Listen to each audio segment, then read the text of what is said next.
I've known Jennifer and Bill Morgan for a long time, and they're just a delightful couple. They're a wonderful couple, and they're just going to really entertain you tonight because they're full of so much wit and charm, and that's why I was late, because we were having dinner with them, and we kind of got lost track of time.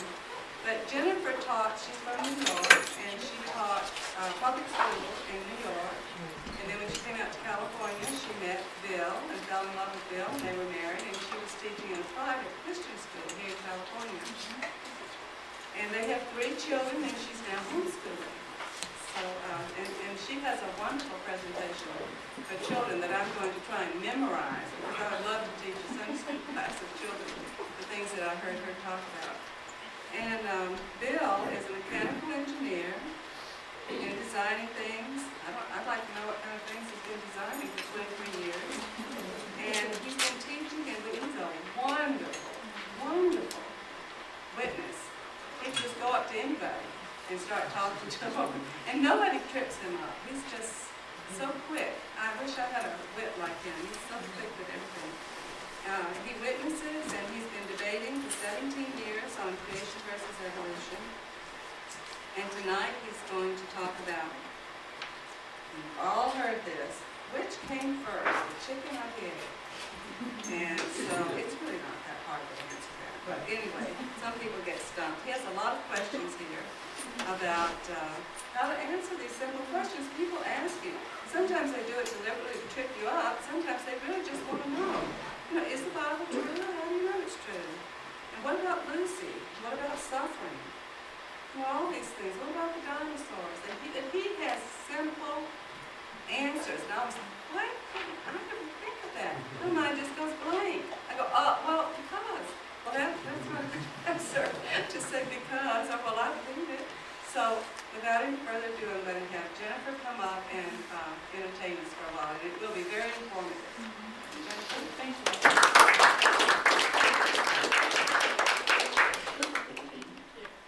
One of the reasons I first started doing research and looking into creation is I had a niece who had written me a letter. I was in California, she was in New York State at the time, and one of her questions to me as a high school student was, how do you know God exists?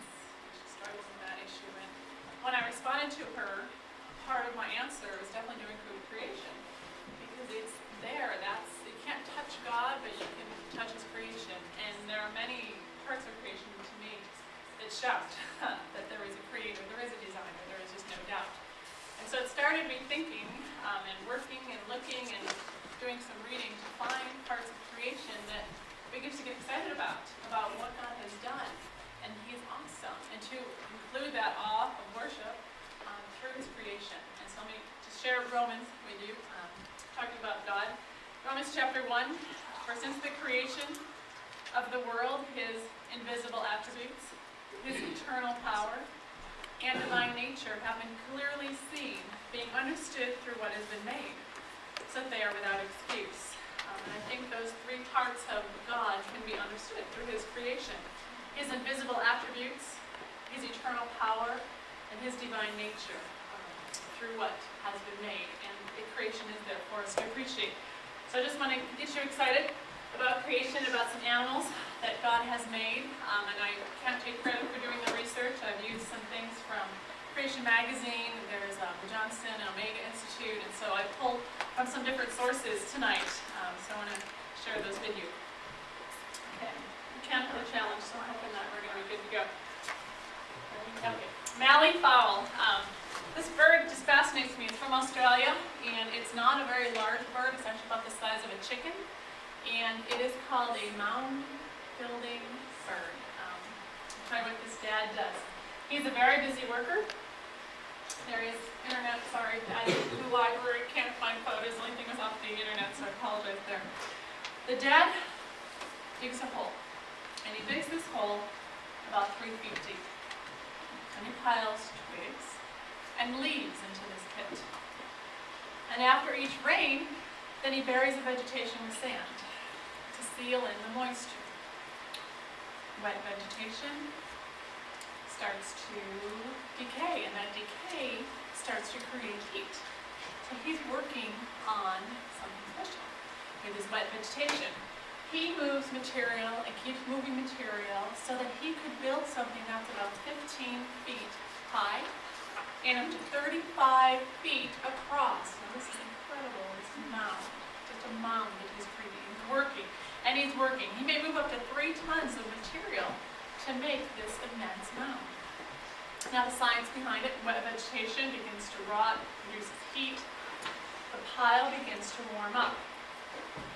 The mallee fowl has a heat-sensitive beak. There he is. He's actually in a top of the mound. He has a heat-sensitive beak and also heat-sensitive tongue.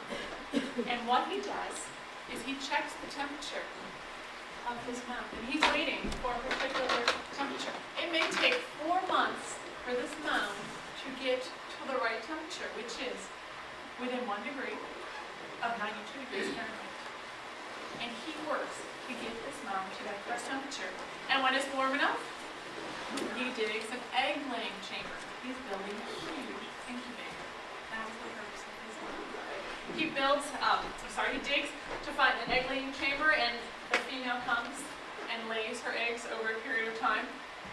And it may take her up to a week to lay multiple eggs. She may lay 6, maybe up to 30 eggs as she visits this mound. And I'll give you a little bit of a sketch there.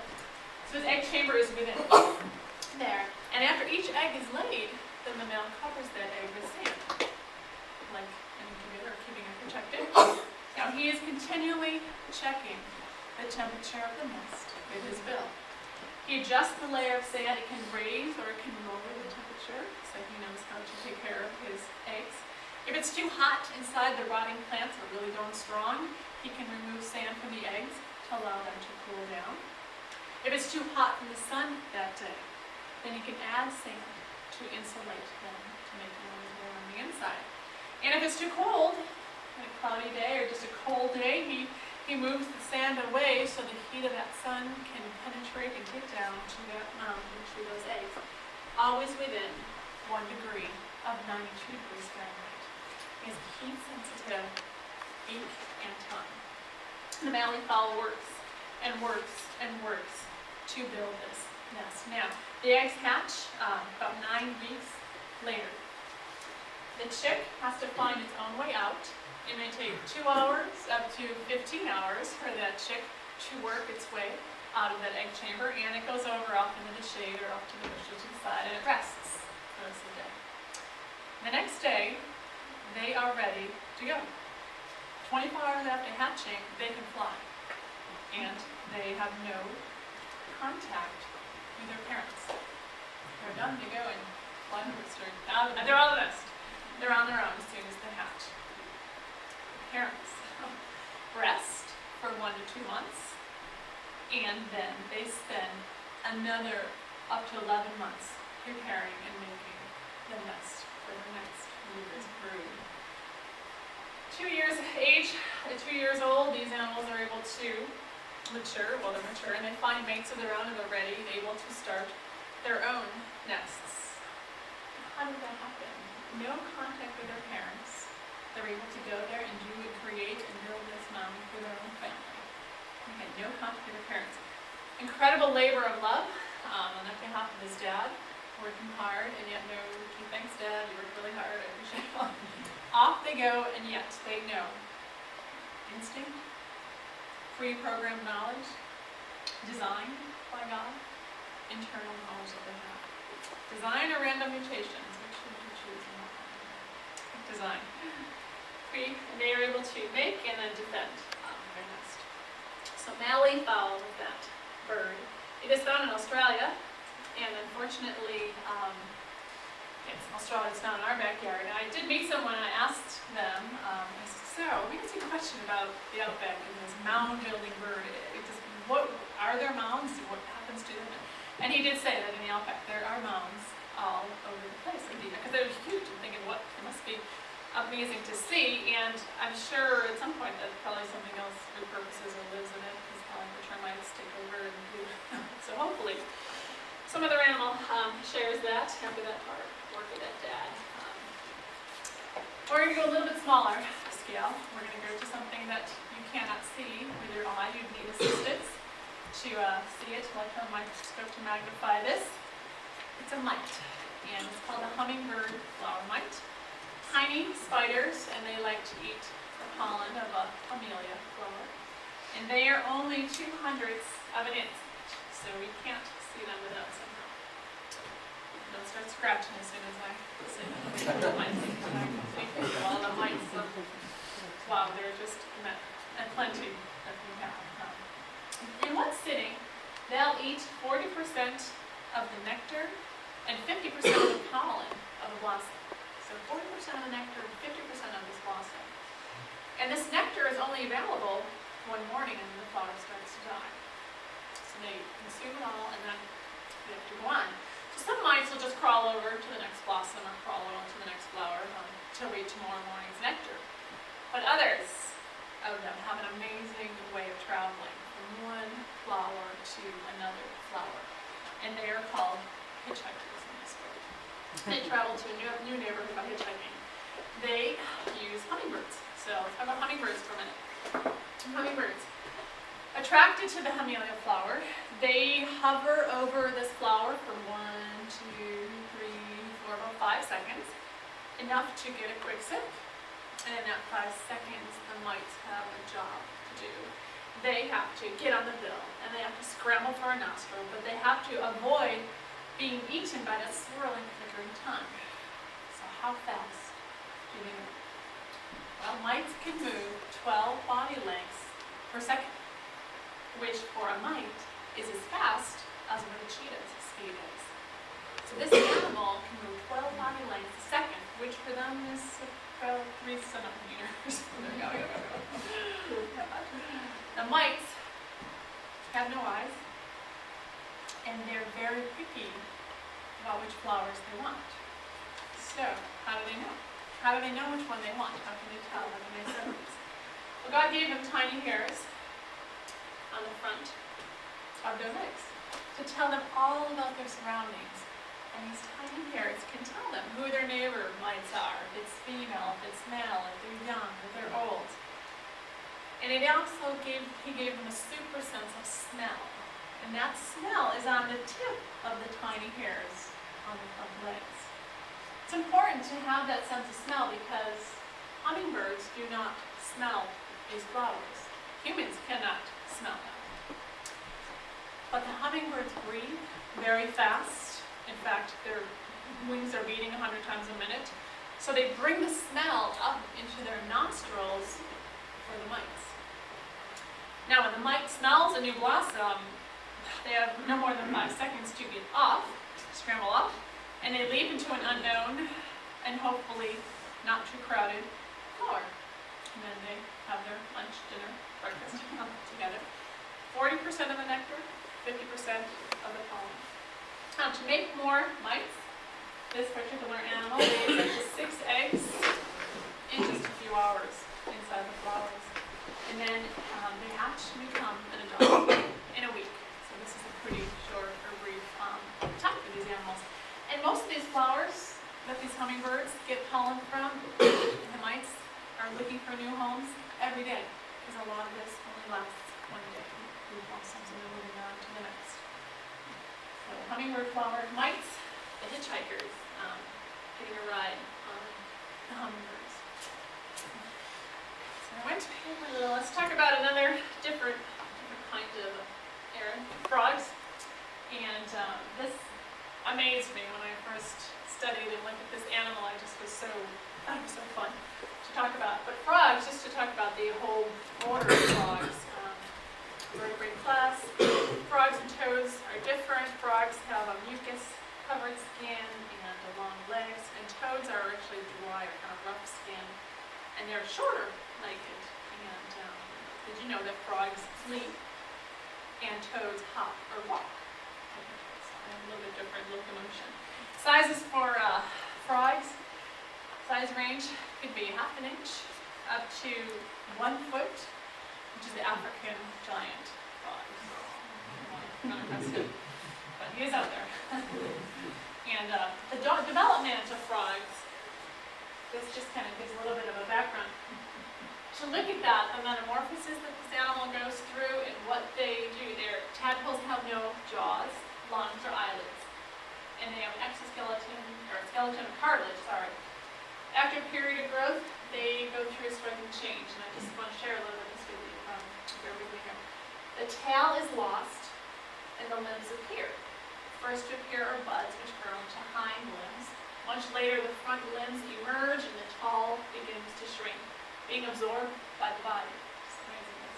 Jaws and teeth then develop, cartilage turns into hardened bone, and the long coiled intestine of the tadpole shrinks into the short, thick-walled, folded intestine of the adult. And that has to go on, all this has to go on. These radical changes are equaled in the animal kingdom only by the metamorphosis found in insects. So we compare that to the insects. This amazing transformation is sometimes misused as an example of evolution. However, evolution would have meant lots of new genetic information arising, whereas all the genetic information necessary for these changes already exists programmed into the frog's egg. The features and genetic code of the adult frog or toad inherited from its parents are already set in the egg, and no new information is added as it becomes a tadpole from a frog. So there's a little bit of evolution there that they try to use. I always say animals change, and we have to change. Well, yeah, but the eggs continually produce frogs, and that's good. But I love that his intestines have all changed and turned around. It's fun and fascinating to think about what these guys go through, and they're just tiny guys going millions of them every day going through these changes. To appreciate that. Well, the frog that we're going to talk about, frogs are kind of particular and have specialized environment, and they're kind of not temperamental, just specialized. It's hard to, if you're trying to keep a frog alive. I've heard more stories about frogs not making it than frogs making it in aquariums and homes. One threatened species that we're going to talk about is called a gastric brooding frog. So take those two words, gastric, you want your area, your tongue in that area, and brooding is where you have your young, you take care of your young rows. So this animal, gastric brooding, was discovered in 1973, and Rheobatrachus is their name. They give birth to live young to the female's mouth. And this is the story. The mother swallows her eggs after fertilization and then stops feeding for 6 or more weeks. The eggs develop and pass through a type of tadpole stage without being digested. Now the frog's stomach is normal. The rest of the year, the other 6 weeks she eats and everything works great, goes all down and digests and crunches up in her hydrochloric acid. She has normal hydrochloric acid. She has enzymes that work to normally digest whatever is swallowed. But here's the amazing part to me. There is a jelly around the eggs that contains a chemical that switches off the production of this acid and prevents the stomach from discharging it further down into her gut or down into her body. Jelly around the eggs. Giving birth can happen by one huge vomit, and there they all are. Or it's more likely that they do happen to be spaced out over a few days or even over a week. And the baby frog comes out into her mother's mouth and sits on her tongue before making its entrance into the world through her wide jaws.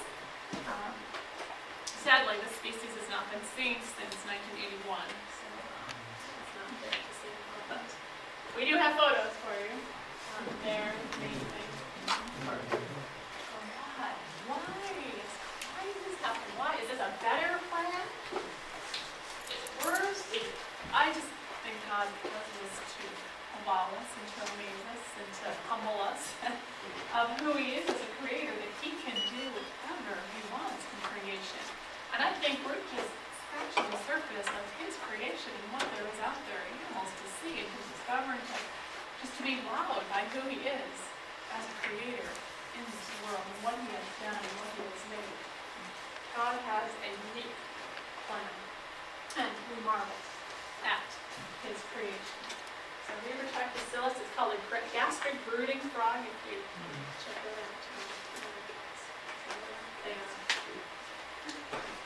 Kangaroos. On to kangaroos. I have been fascinated as I've studied this. It just really kind of have a little place in my heart for kangaroos.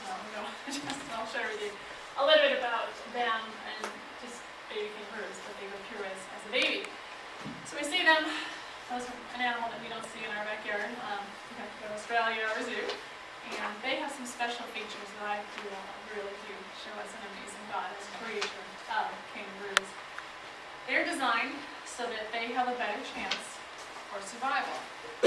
And there is a desert species that is able to, in times of drought, she can actually slow down the baby's growth inside of her until it is safe for that joey to be born. So it's a particular desert species that can do that. And the mom is almost always pregnant. She usually has 3 little ones, with her, one that is growing inside her, one joey in her pouch, and the larger one in her heels. Baby's born after about a month, so it's not a long gestational time. So baby's born after about a month. The largest one is only about the size, the largest one is only about the size of your thumbnail, largest size of your thumbnail, and the smallest is about the size of a grain of rice. There is your largest, there is your smallest, and the big will help you with that. The baby has to make the climb into the mom's pouch all by itself. So this baby is naked, blind, and deaf, and it takes about 10 minutes for this baby to climb up and in. And then when it is there, this is just amazing to me, once there, it attaches itself to its mom to get milk. And its mouth actually swells so that it stays on. Why? Think about what does the mom, how she shouldn't take slow walk in the park when she moves. She's leaping.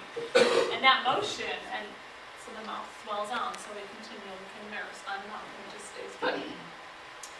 The pouch has 2 lips on it that seal after the baby goes in, so it is waterproof so that the animal can go swimming and not lose her young in her pouch. Think of it like a Ziploc bag sealing. And she does go swimming. I read something the other night about a baby that was lost because the pouch had opened, and probably part of the photographers taking pictures, and the baby did die because the water had gone in and the baby had drowned in its pouch. So it seals, should seal. And the baby, after about 3 months of being in the pouch, then it's time to go in and out of the pouch, and does it till it's about 8 months old. It would go in back in the pouch to eat, and then it would also sleep in the pouch. So she has 3 around, 1 inside her, 1 joey in her pouch, and the larger one by her heels. So there are 3. So as a baby, this is a baby that is within a pouch. It's a black and white, I think from the 50s or so, down my mom's picture. And its mouth actually swells, and that's why you can see sort of is attached, able to nurse at leisure whenever it wants to. And thank goodness, because if that mama's cruising around, it's going to be a pretty rough ride. And there is closer to it. That's and it is naked and blind and deaf, and the size of a grain of rice. Amazing climb that it has to make to build something to attach to its mom. I was very impressed with our creator. Kangaroos, moving around the way they get around, they are pretty, they can be aggressive, they're usually pretty timid, and they're usually just skittish and they'll get out of there in most cases. Now they can leap 5 to 10 feet with their hops, so 5 to 10 feet could be each hop.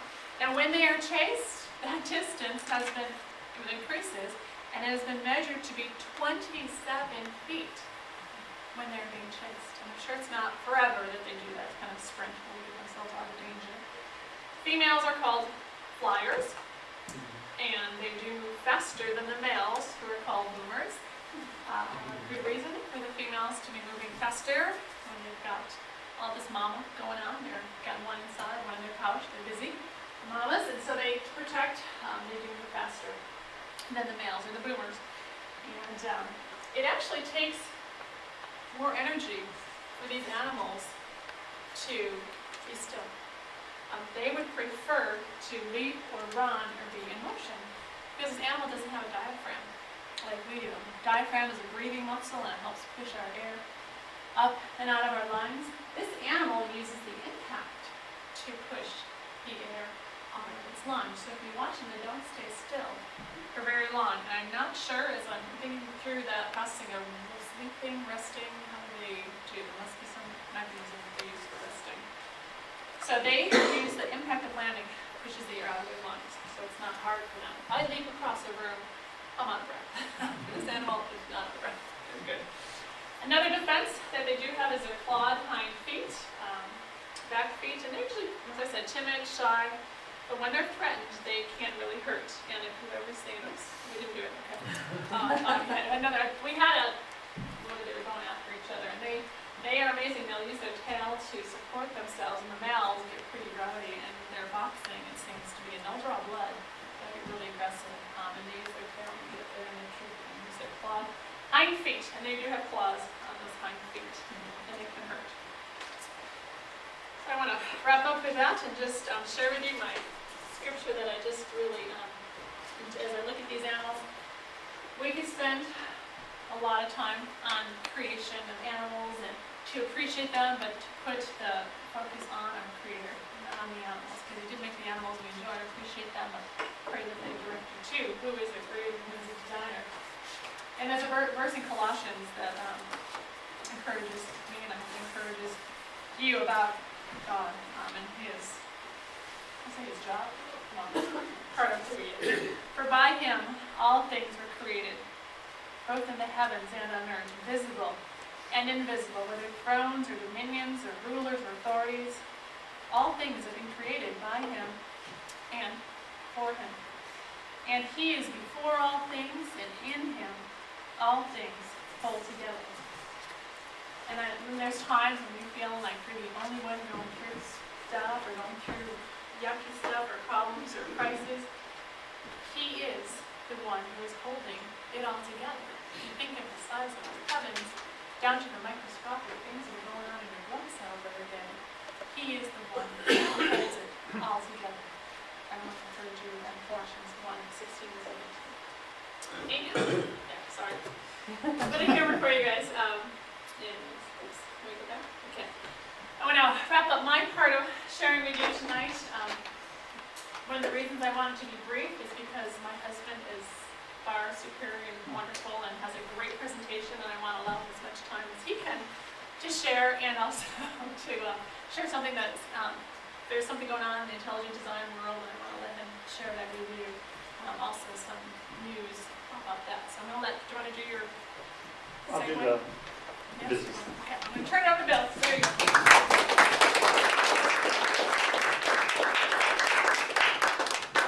Have they ever figured out why the Lee file never gets together with his parents? I wish. Yeah, just they're done.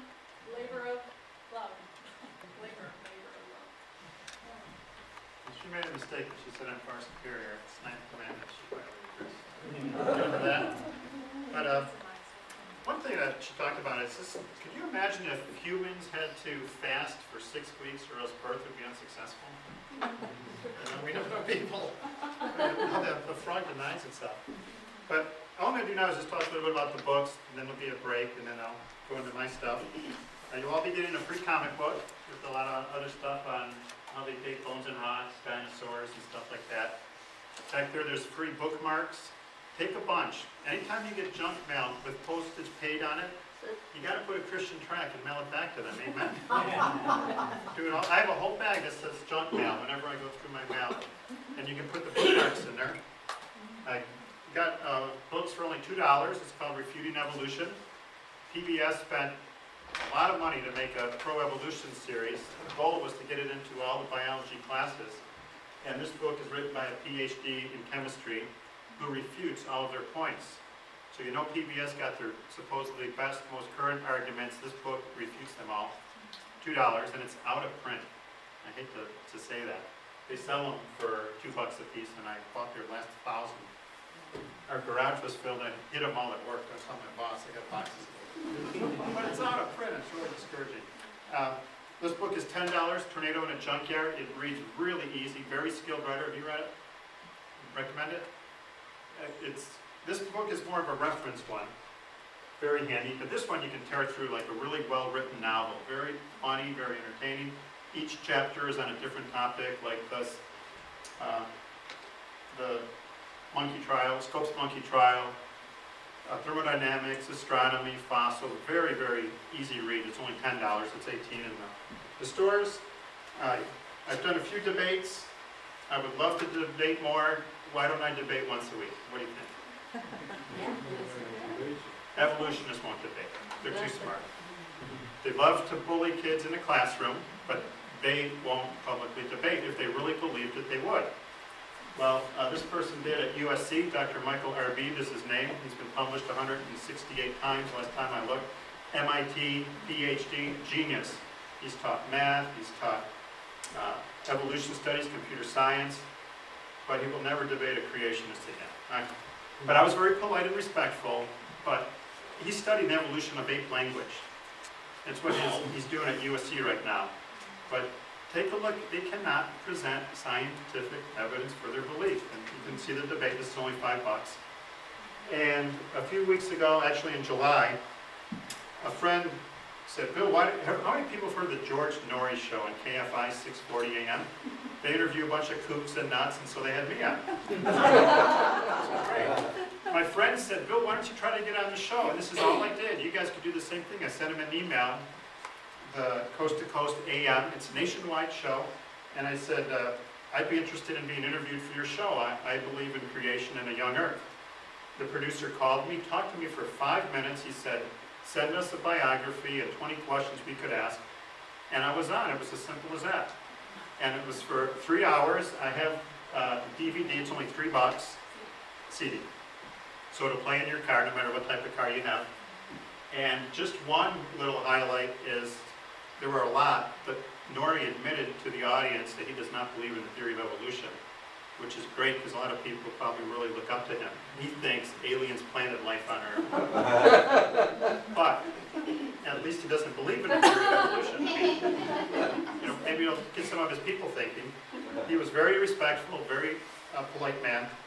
But a few hours before the show, my website is fishdon'twalk.com. Okay, that's important here.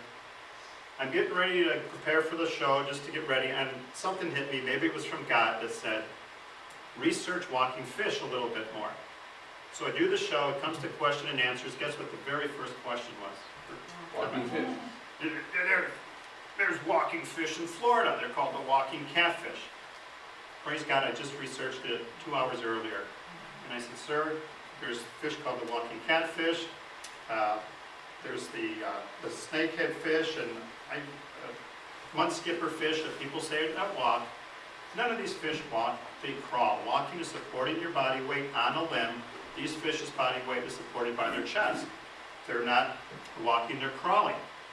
So then he goes, well, that's the pre-stage to walking.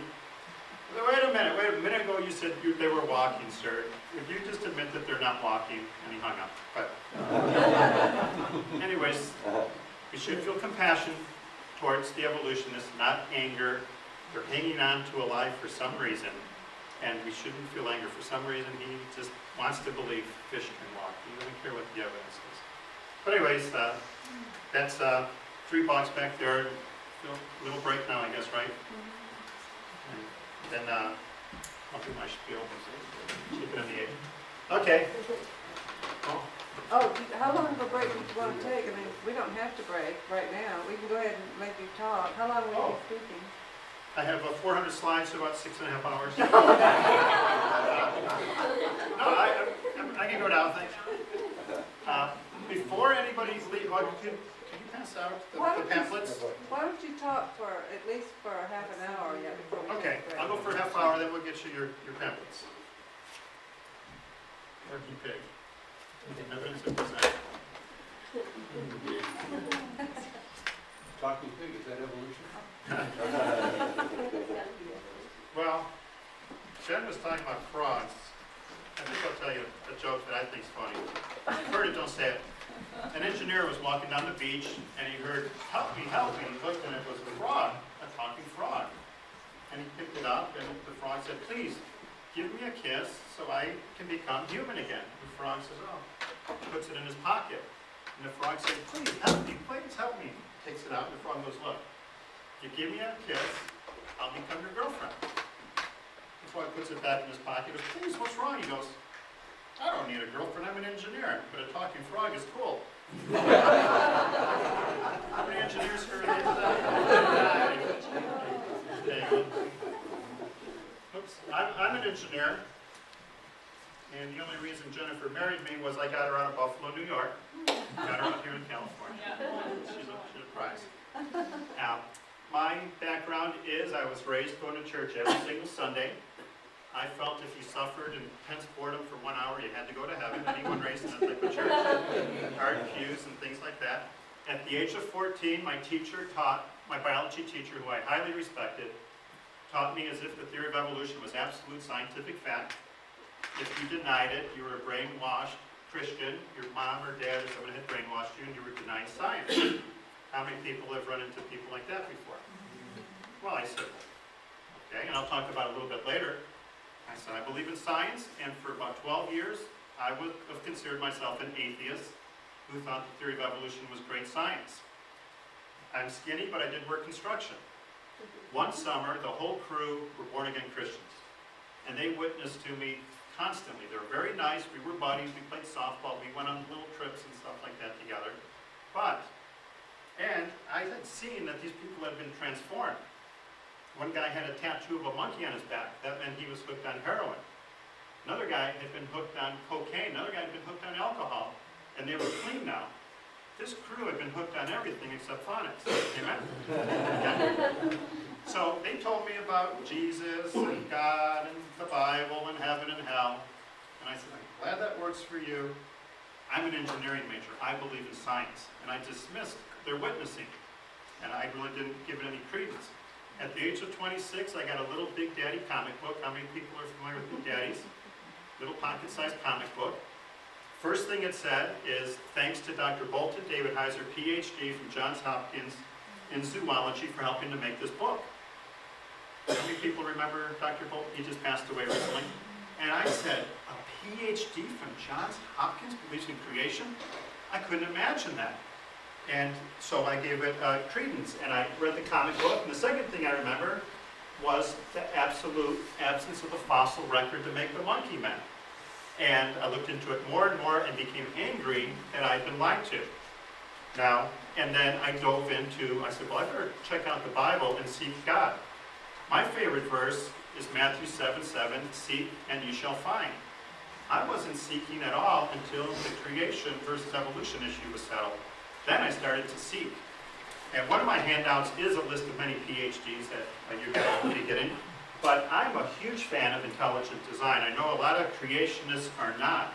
But to me, intelligent design will get a lot of people seeking. And I do believe the promise of Matthew 7:7. It will do that a little bit later. Okay. Half hour would be about 8:30. But anyways, anyone has any questions or comments during the lesson, I'd like to have you guys included because it makes it more interesting on your end. Okay? All right. I've been here a couple times. How many people have seen me before? Okay, well, I have some old slides. I have some new slides. You haven't seen this one before. But have you ever been told you have holes in your head? Well, you do. How many? Let's take some guesses. I want to include you. 6, 7. Okay. Not even close. How many have heard of foramen? How many? You have. She's a master's degree in biochemistry. Okay. Former speakers, the Stevens sisters. Probably still available for speaking, right? They're outstanding speakers. They're identical twins. They make up a team. But most people don't know this. Not only do you have your eye sockets and your sight for your nose, you got these little things called foramen all over your skull. What in the world are they doing there? I'll ask you guys. What do you think? Are they by accident, random chance, mutation? Do they serve a purpose? No bad answers. Somebody shout out a guess. Raise your hand. They do have a purpose. That's how blood and nerves pass through your skull, right? You need those passages so that blood and your nerves can pass through. Otherwise, you might rot from the inside out, amen? Now, how in the world could this evolve?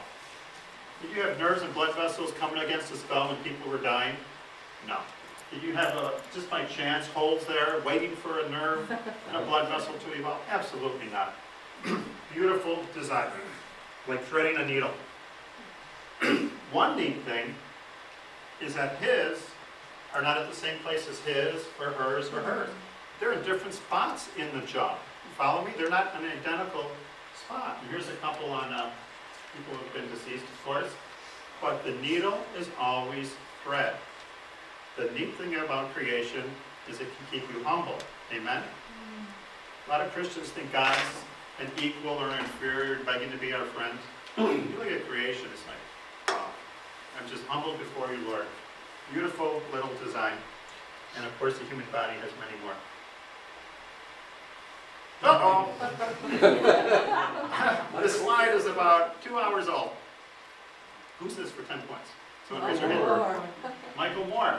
He delights in making films that are, he probably called them documentaries, but films that promote his ideas, and one of the things he delights in is interviewing people who probably don't really know if they're going to end up in one of his shows. On the contrary, how many people have seen this stuff? You know, a lot of people don't like his views, but they're entertaining and they're well made.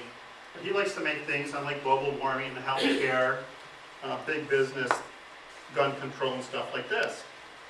But, how many people have heard of this? Raise your hand if you've heard of Expelled. There's really exciting news on the intelligent design front. Ben Stein, how many people have heard of Ben Stein? Very funny, very dry, very intelligent. He was a speechwriter for Nixon and Ford. Very conservative guy. He is making a film that's going to be out in February for intelligent design, and he does what Michael Moore does. He interviewed many evolutionists, many atheists, to get their opinions on film, and with his ability at comedy, it's going to be a fantastic film, I'm convinced. It's for intelligent design, not creation. Creation is typically the biblical account, but as they say, no intelligence allowed, that he was expelled from big science because he doesn't believe in the theory of evolution. And it's coming out, like I said, in February. And already the evolutionists are complaining about it. February 2008? You're right, thank you. Right. Thank you very much. I will change that. But already the evolutionists are complaining about the movie, but the movie's not even finished yet. So they're just afraid of what it's going to produce. But Richard Dawkins is one of the people he included, and everybody's heard of him. Young Earth, Born Again, Richard Dawkins. He hates God, yes. Did it include the students, the students to check out the website? Is it? Oh, not only do they make the movie, if you go to this website, they want to have students get trained in intelligent design, defenses, and things like that. There's all kinds of things to sign up for. And the website is expelledthemovie.com. So it's really, really neat news. Hopefully, after the movie's out, we can really saturate the market with these and tell a whole bunch of friends. And it's really neat. But what's so funny is when a liberal person does one of these sneaky interviews that's cute, is creative, well, let's see their opinion on this. Any comments on that? Now, Why the difference between the selecting the flash intro and not? I'm sorry? Why the difference between selecting the flash intro and not? Oh, I have no idea. Well, there's a lot of music. When I've been to the website, it starts with George Thorogood's Bad to the Bone music. Some of you might know that song. But this, you can get right into the website. Okay? So, anyways, I think that should be good. Now, how many people have heard people say, oh, I purchased last night on the internet. I love to witness in chat rooms like you guys do. As I know. And they said, oh, intelligent design is just creation in a cheap tuxedo. That's the thing they like to say. You guys have heard that? Just dress differently. Well, Ben Stein is a Jewish person. He's not a born-again Christian trying to sneak, religious Christianity in. And that can help our case too. There's Muslims who believe in intelligent design, Jewish people, agnostics, Moonies. But my goal is for people to seek God. And if they do, I do think they'll find Christ. Any comments on that? I've heard some people don't like intelligent design, but I respect their opinion. Okay, we'll go through this. I always like when I speak to high school Bible clubs to start with this. And on that note, I'm in Orange County. I send letters to every high school in Orange County. I just write Christian Club, Tustin High School, and I get the address, and I say, would you like a free creation lesson? Now, you guys could do the same thing in your area if you would, send a few letters out, be invited to their Bible club. If you do, I'll be more than happy to share my PowerPoint slides with you, or give you tips to teach a little creation lesson, because a lot of non-believers will show up. If you really advertise it, skeptics show up. And you can talk to me about that. But how I always start my lesson is I'd say, suppose I said this pen can fly. I say to the kids, there's Christians and non-believers in there. What would you ask? This pen can fly. You can speak out. I'm a scientist. When you say how. I have a degree at a university. What do you question me for? I'm telling you, pens can fly. What would you say? How? Right. Prove it, right. You have the right. Do not be intimidated by degrees or education or anything like that. Education does not always equal intelligence. Amen? Often it does. Often it does. But anyways, okay. 1, 2, 3, a million, a billion, a trillion, a zillion times it falls to the ground. Pens can fly. Trust me, I'm a scientist. What would you guys think if I said pens could fly, but I couldn't demonstrate it? You wouldn't believe it, hopefully, right? You wouldn't believe it, not just based on someone's words. You have not seen the evidence. So the most important part of science begins with the letter O. What is it? Observation. Very good. Observation is the key to science, but it's not the only step in science. What's the first step in science? Hypothesis. Well, I can't say real big words, so I put idea. But I always tell people you earn more money by having a hypothesis instead of an idea, right? I do. Side issue, I've had 3 family members have cancer, and I like to dig into the details. The first thing I do is I read the doctor's reports, I circle every word I don't know, and translate it. Like they'll give some big word, oh, that means bleeding, things like that. So you earn more money by coming up with big words. But do the same thing. Don't be intimidated by people or their words. You're smart enough to narrow the gap. After you have an idea, what do you do with your idea? You test your idea. You make observations. I had an idea, pens can fly. Observation didn't support it. The conclusion should be based upon what? The idea? Observation. Observations. That's what the conclusion should be based on. So then I tell the kids, okay, you have ape-like ancestors. What should you demand? Prove it. I'm a scientist. I have a degree. How can you question? I can Exactly. question anybody about anything.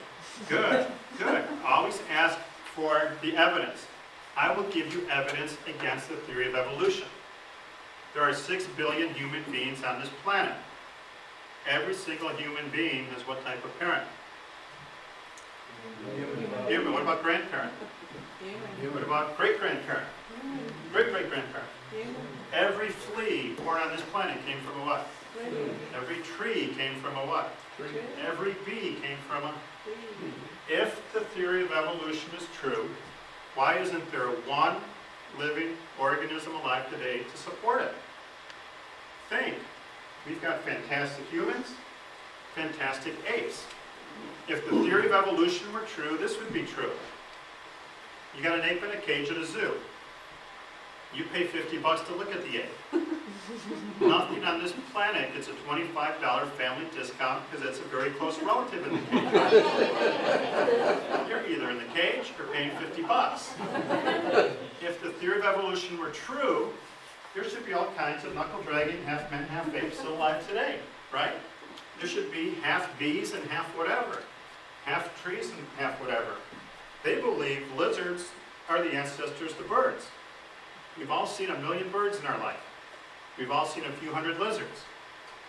Nobody has seen a what? A blizzard. A blizzard. Where are the blizzards? The theory of evolution is true. This is true. Ma and Pa lizard gets married, have an egg. Out of the egg comes something. Dad goes, "Hey, Ma, Junior don't look right." The front legs of the lizard had to become what? If they're the ancestors of birds? Wings. Wings. Think of the details. Evolutionists hate details. Everybody, what do evolutionists hate? Details. They want you to believe it, but they hate the details. So those lizards have an offspring, and look at the front legs. Their legs don't look right. Well, they're slowly evolving into wings. But what would the parents do if it had mangled front legs? Leave it. They would kill it. Parents won't tolerate evolution in their family. Amen? They would kill it, but suppose they don't kill it. Okay, it's not legs anymore, they're becoming wings. For a few million years, these organisms cannot run or fly. They're walking around dragging, they can't catch food, they can't get away from food. But they might look at you and say, well, in a million years I'll be bird. You wait and see. Think of the mechanism. The wings, or the legs had to become wings, the scales had to become feathers, the bones had to become hollow, they had to get aviary lungs, aviary brains, but the half and half should be all over the place, right? And they have to find a mate to progress, but they're going to be incapable of even living for millions and millions of years. I call it the rapture of evolution evidence. Where's the half birds, half lizards? They're gone without a trace. Where's the half man, half ape? Gone without a trace. How convenient. All you see is beautifully designed end products. You don't see the assembly line at all. Any comments or questions on that? Okay, you meet an evolutionist and you say, why isn't there one living organism alive today to support it? They'll tell you there are. What's your next question? What is it? Where is it? Oh, I'm not a scientist, I don't know. I hear that many, many times. When you try to get evidence, they just dismiss it. They say, what are you, religious or something? Or they get emotional. Why don't you read a book? Why don't you get a degree? I hear that all the time, but I don't hear any detailed evidence. And if you want to practice witnessing, chat rooms are great, amen? You can learn a lot. And always be polite and respectful. Okay, how many have heard this before? No, we can't teach creation in school because it's religious. They'll often say, it's a very important belief for a society. We just can't teach it in schools. How many have heard them placate like that? You know, I'm sure it's an important belief because this is what the courts in Pennsylvania, they tried to get intelligent design going. The judge hated creation. Boy, oh boy. I read the whole ruling. This is basically what he said. Creation is religious. Well, I always like to ask this. The debate's not whether it's religious. What's the debate about? Truth. Okay, someone, I heard it. Did you say it? You said it? True. Yes.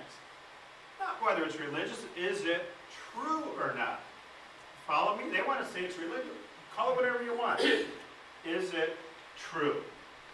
Sometimes it's not the first thing I say, but if I'm talking to an atheist for a little bit of a while, I say, just let me stretch your imagination for a moment, if you don't mind.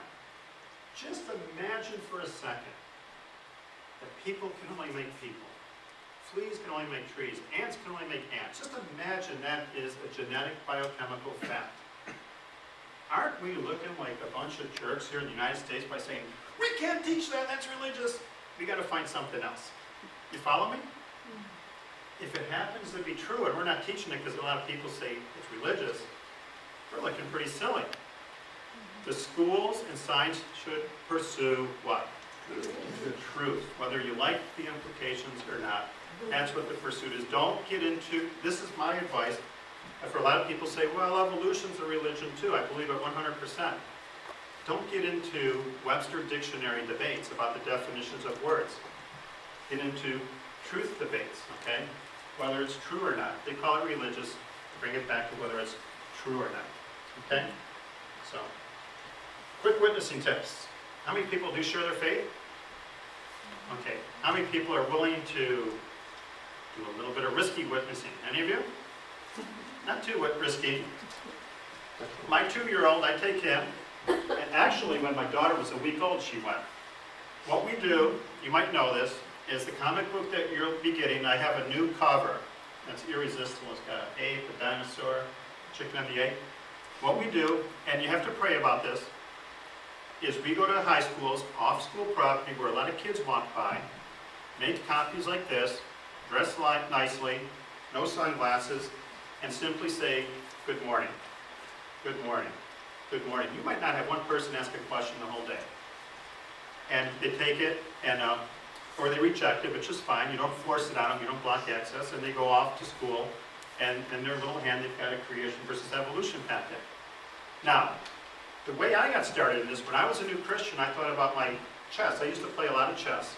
And sometimes I'd say, I'm on this side, I'd say, if I was on his side, what would I not want to see? You follow me? What would I not want to see my opponent do?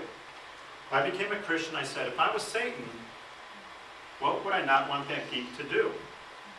And I said, well, get creation material in the hands of high school kids. You know, there's more comfortable ministries, but you can do that too. What would Satan hate to see you be doing? So I got tons and tons of the big daddies, and I was handing those out after a while, and then I ended up making my own comic book. But if you say, gee, that's neat, I want to do it, I'm going to give you one word of advice. When the time comes close to actually going, you're going to try to talk yourself out of it. How many people can relate to this? Well, maybe not tomorrow, maybe the next week. I got to wash the cat. I got to change the oil in the car, but I'm going to go next time. That's human nature. That's the battle. You just got to fix your eyes on Jerusalem and do it. Many, many times I didn't want to go, but every time I've gone, I've felt really good about it. If you want to do it with me one or two times just to see how it's done, I'd be more than happy to do that. But you will not get arrested. I have a whole paper on the laws. I've been doing it for 19 years. But you guys know the high schools around here. Find a crowded place where they all cross the street, you're off school property, and you'll be fine. Okay? But anyways, most important witnessing tip is what? Turn answer. What would you say the most important thing is? Not go to the next slide, just somebody else. Take a guess, man. Prayer. Prayer is very important, but besides the spiritual end, which is very important, let's say the Be prepared.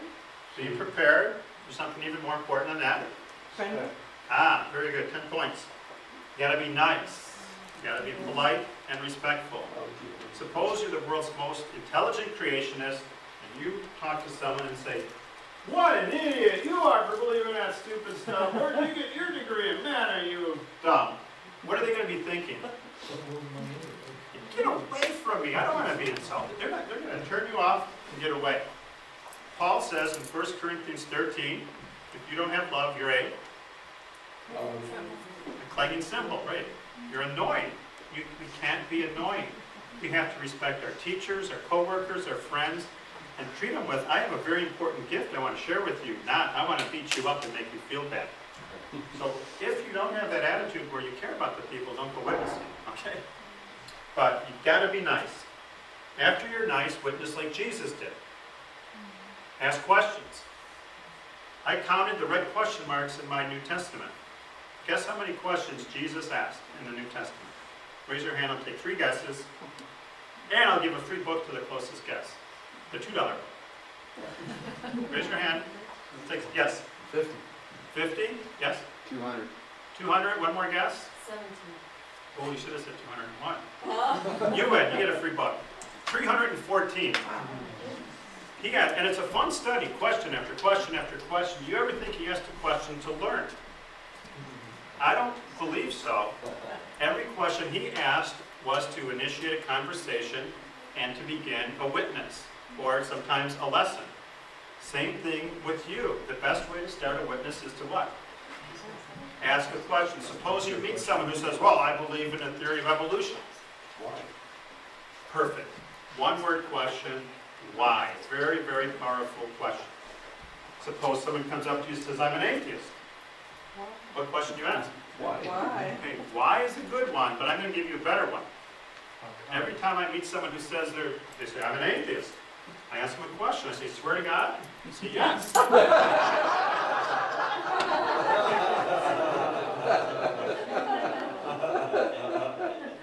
But you keep it light, say, no, I'm just kidding. We're just talking this is an important subject. Just joke. Then you ask them, why are you an atheist? It's never because of science. Well, I have studied the human eye, and I believe that the optic properties of the eye. And the real reason, well, let's take some guesses. Why do you think someone's an atheist? The real reasons. Yes? Because they're angry at God. Right.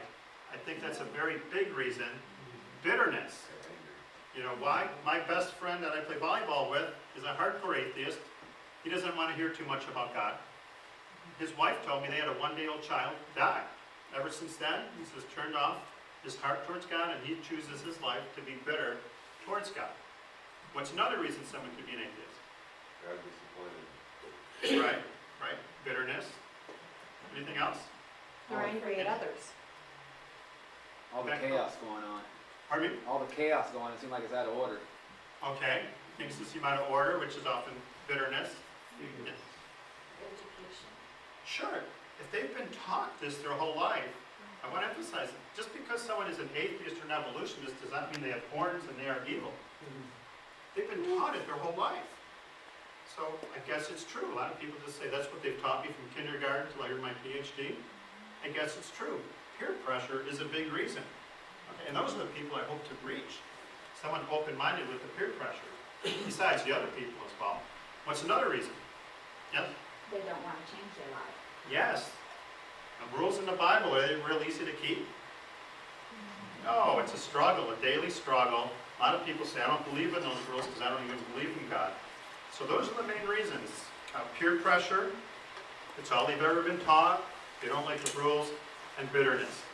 It's never been, the kangaroo knows how to, it's a size of rice, it knows to climb into the pouch. Yeah, that happened by chance. No, information doesn't happen by chance like that. It's an emotion-based, and that's why we have to have compassion for them. They're in an emotional war. Is he trying to have any other kids? Well, he has 2 older kids, and they get in nothing but trouble. He's had a hard time with his children. That was his last child. Yeah, he's a lot of hurt inside. But keep your evolutionist and atheist friends in prayer.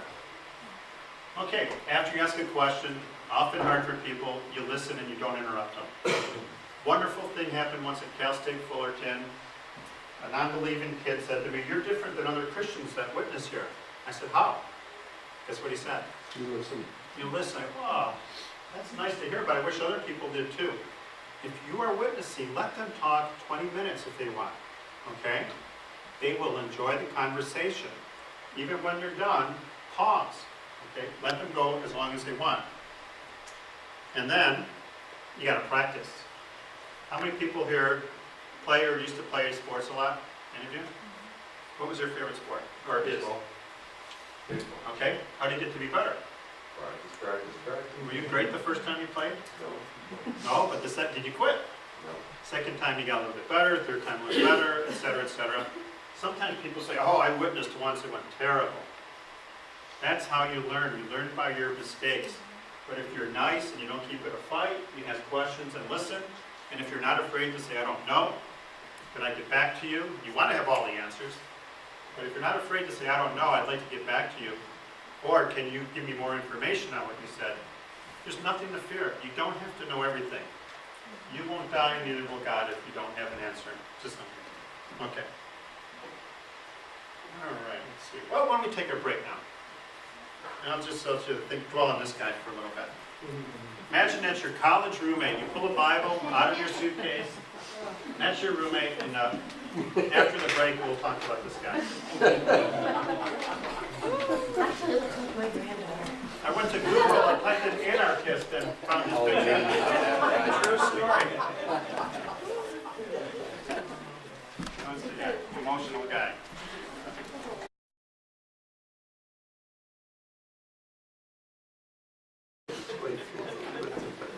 All right, how many people here Bible college. have ever run into someone who's been a little bit intimidating and asked you if you believe in God? How many have?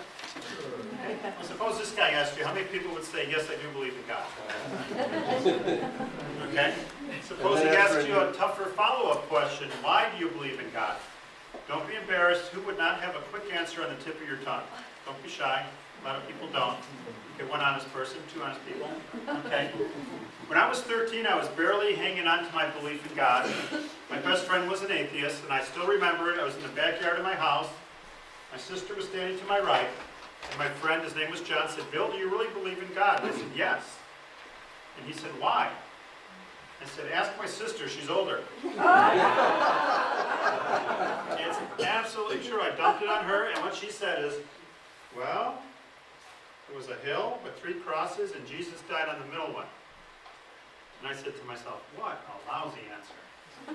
But I didn't have a better one, but that's exactly what she said. But I want to equip you guys with a one-word answer that you can use with a 4-year-old kid or a PhD at University of Southern California or wherever.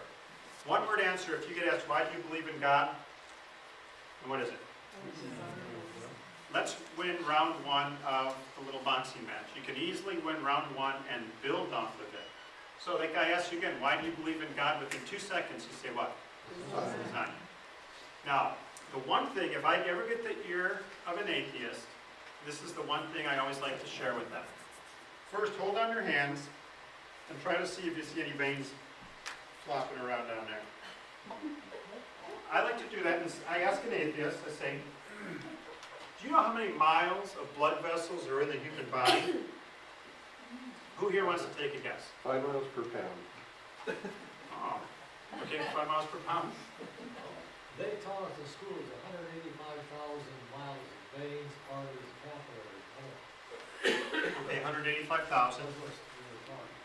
Well, what I have found on my little research, it's at 60,000 miles. 60,000.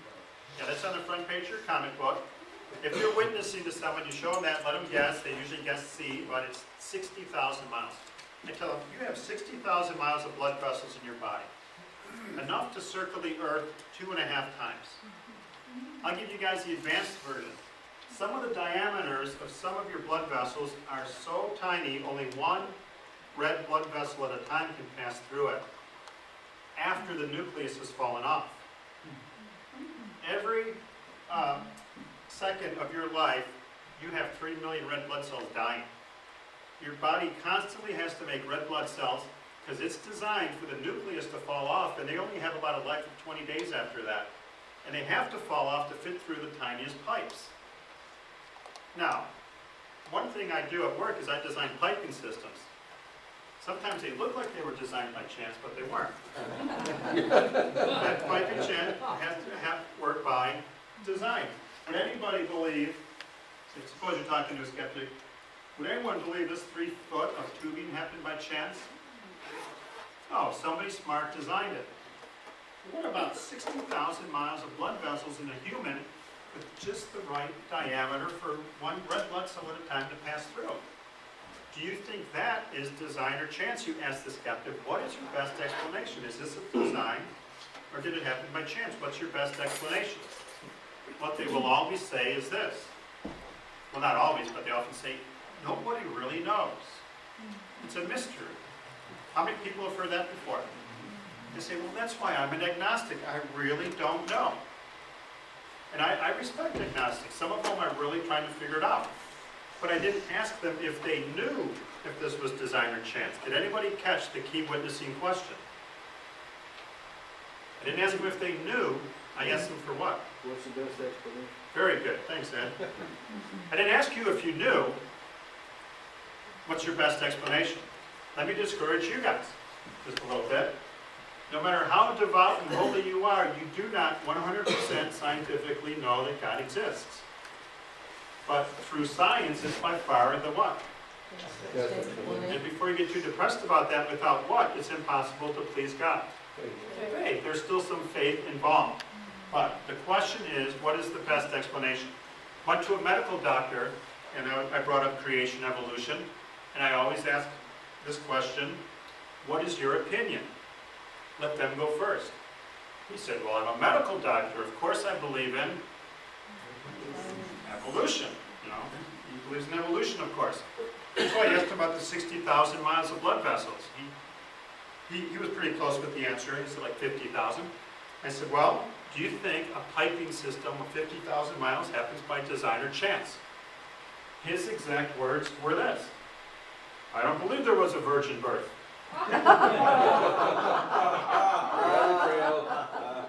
So what's he doing? Got the trail. He's smart enough to change the argument. He says, I have a loser of an argument on design. I'm going to start picking on the Bible. I respect you wanting to talk about religion, but I asked you about science and design. Well, he started getting pink-faced and emotional. How many of you have seen this? That's because you planted a seed. Nobody gets emotional about a total lie. You touched a nerve. I suggest back off a little bit, keep it friendly. You can plant seeds with the people, and sometimes you just get madder and madder. But that's where that went. You can win round one against the most genius person in the world. You just believe eyes are designed, your nose is designed, your teeth are designed, your throat is follow me, birds, photosynthesis. You keep it there, and you got a good foundation for what your beliefs are. You know, I just did this a couple times. Everybody, just look at the back of your hand again. Just meditate on this. Your fingernails are a gift. Your knuckles are a gift. Your skin is a gift. Your veins are a gift. Your wrist is a gift. You follow me? We have a lot to be grateful for, don't we? Wonderful gifts from God. You have to keep it in perspective. So once again, how many miles? 60,000. Once I was in an airplane talking to a very polite lady. She was kind of a skeptic. There were no clouds in the sky. You can see that distant horizon. I said, just think, your blood vessels go way beyond that horizon 2.5 times. What a beautiful God. Guess how many miles of nerves you have? 90,000. So, fearfully and wonderfully made. Okay.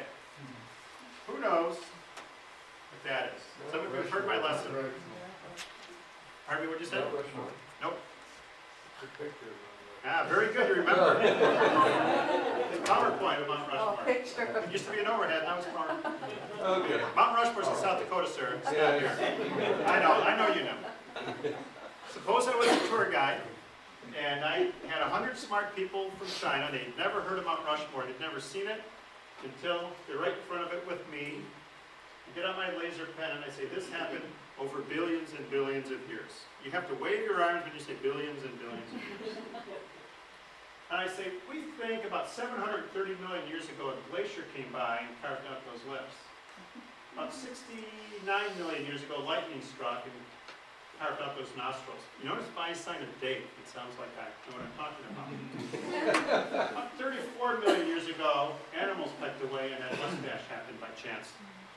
Would those smart Chinese people believe this is the product of chance over time? No. No.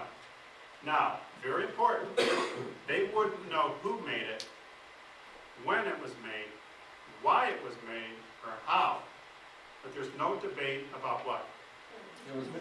It was made by somebody smart. Same thing about God. You can talk about the age of the earth, why God made us, when He did, but start with there is a maker. Little story, suppose we were all walking through a Central American jungle and we pushed away some tall grass. We saw a 60-foot tall pyramid. We would debate who made it, when, why, or how, but none of us would debate what. That was me. Yeah. Suppose one person, she said, oh, it happened by chance. I think there was a tornado in a quarry and they all landed here. And nobody would believe that. The debate is other issues, but start with that there's a maker. So I lose my job as a tour guide. I get a job at UCLA teaching freshman anatomy. What's this? Picture of an eye. Picture of an eye, very good. And I teach my freshman anatomy class that your eye is the product of millions and millions of years of beneficial mutation, natural selection, that by chance over time, eyes evolve. How long would I keep my job at UCLA? I'm going to say forever. Junior high schools always say 2 minutes. They haven't been educated enough yet to know this. But you keep your job as long as you want. Yes? Well, about a year ago, I was at my ophthalmologist, and he was checking my eye, and something came up, the way, I said, boy, the eye is really, I said, it's fantastic how it works. And he just came out and said, well, you know, if it's not perfect, the way it is right now, it could never work. Everything has to be in place for it to work. That's how delicate the eye is. What he's really, and we weren't talking about creation, we weren't talking about evolution or whatever. He just came up and said it has to be perfect or it won't work. And that's just Well, you can have fun with your doctors and polite fun. How many baseball fans are here? How many have heard of Dr. Louis Yocum, any of you?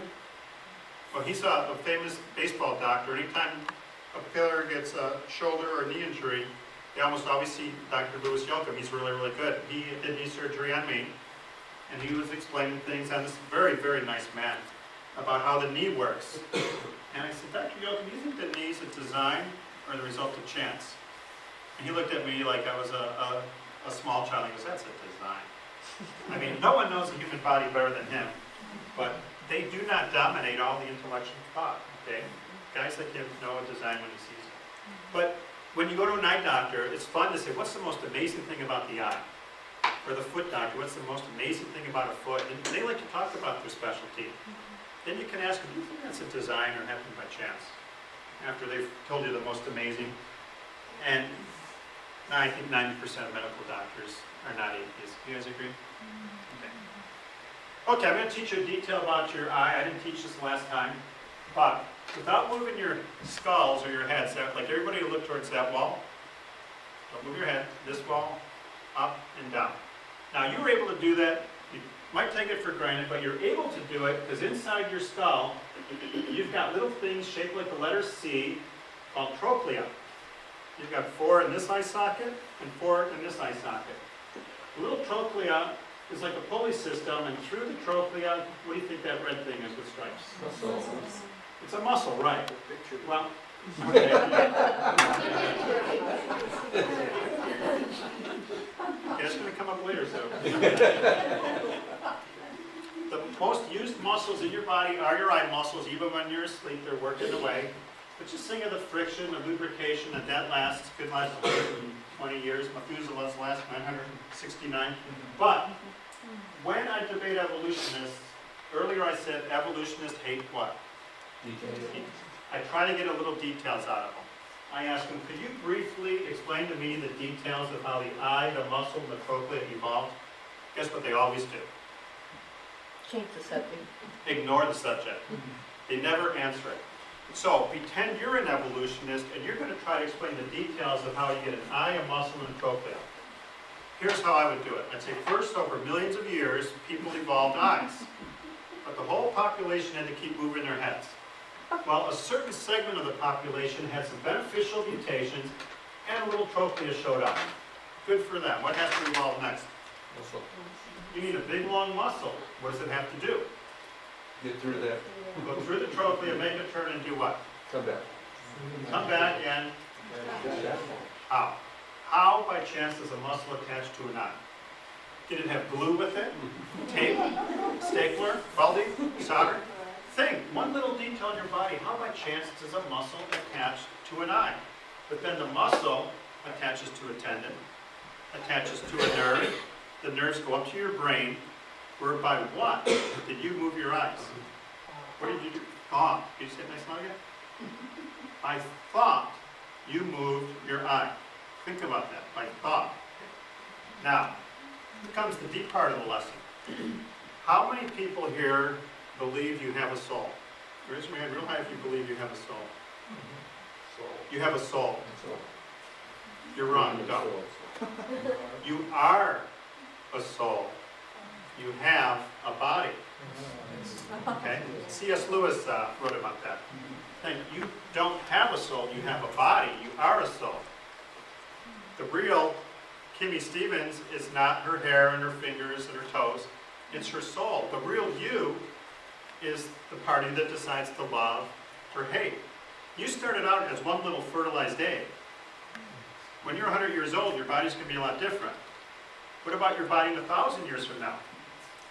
It does, right? Your body is constantly changing. The real you is a soul. Well, how do we know we have a soul?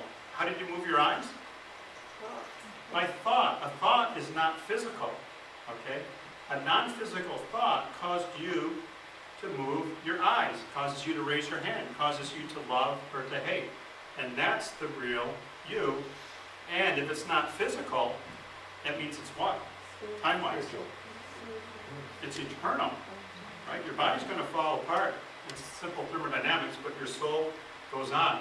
And atheists have a big problem with why do we move our eyes? Why do we do what we do? They say, well, it's a chemical response in the brain that triggers you to do that. okay? Well, I always tell them, I'd hate to be having you behind me in a car and you decide to brake or hit the gas based upon a chemical firing in your brain. You follow me? No, they make the conscious decision to brake or hit the gas and things like that. Everybody wants to see. That's not the result of chance. Anyways, any comments or questions on that? Okay, Okay? okay. Is that for me? Okay. Pizza. All right. Don't look at it now. How many of you have heard people say, no real scientists believe in creation? You ever heard that before? Okay, make 500 copies of this. I gave it to you as a handout.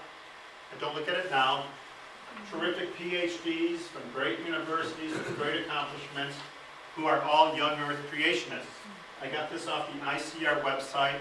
If you go to the website, there's hundreds more. This is only about 40. I took the top 40 that I could find. So, great minds disagree. When I was in high school, I thought no scientists believed in creation.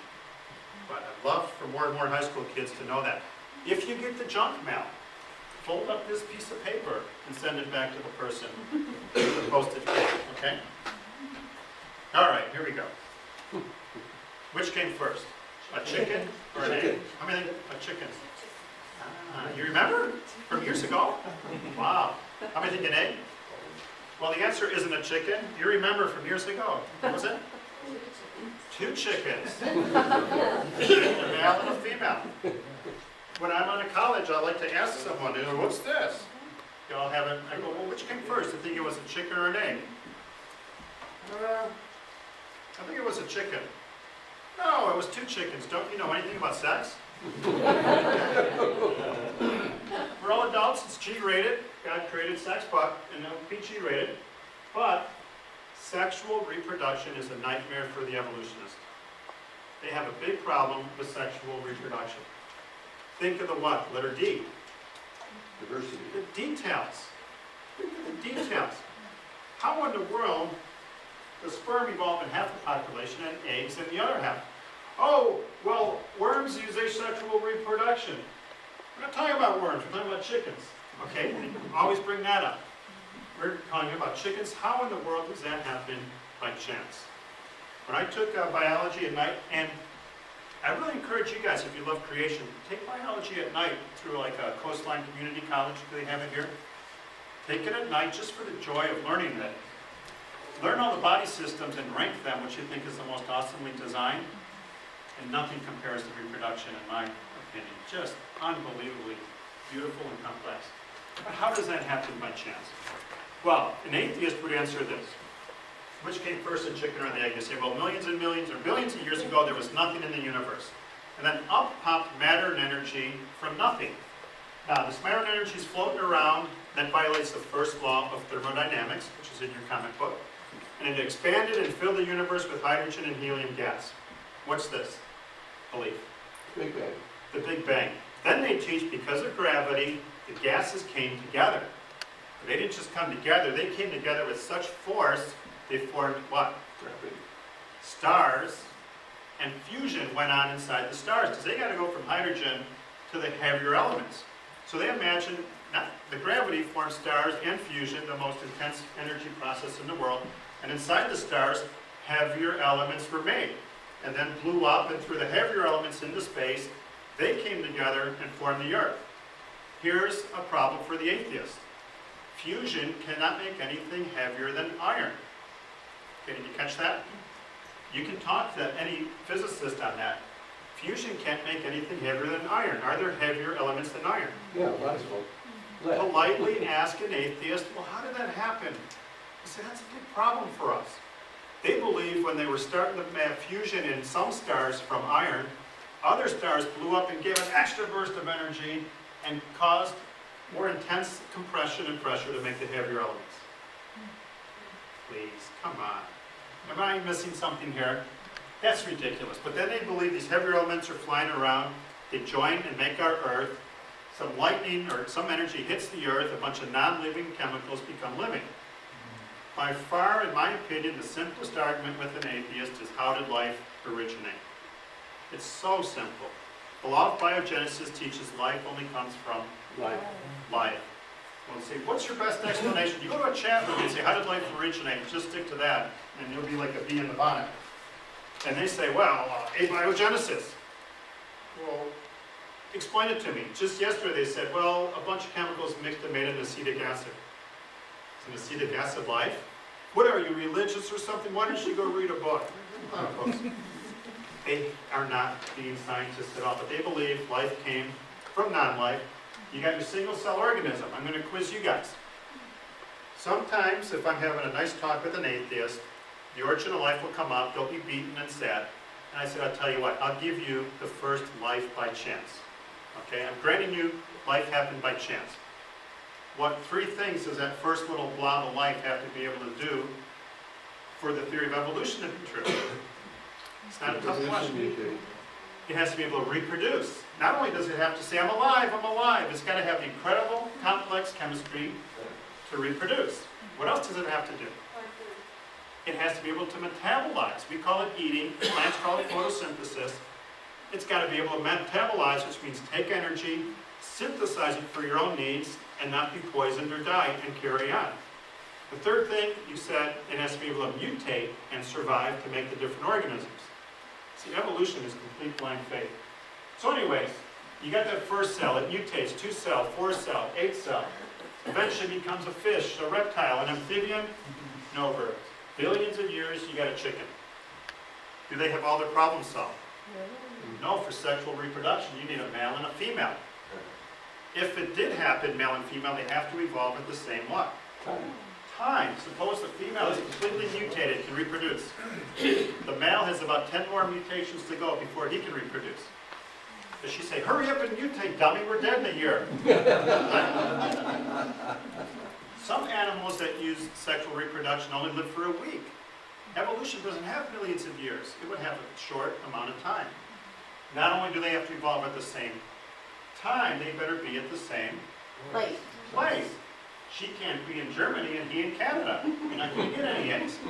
Same time, same place, where do they need to live? Not a hard question.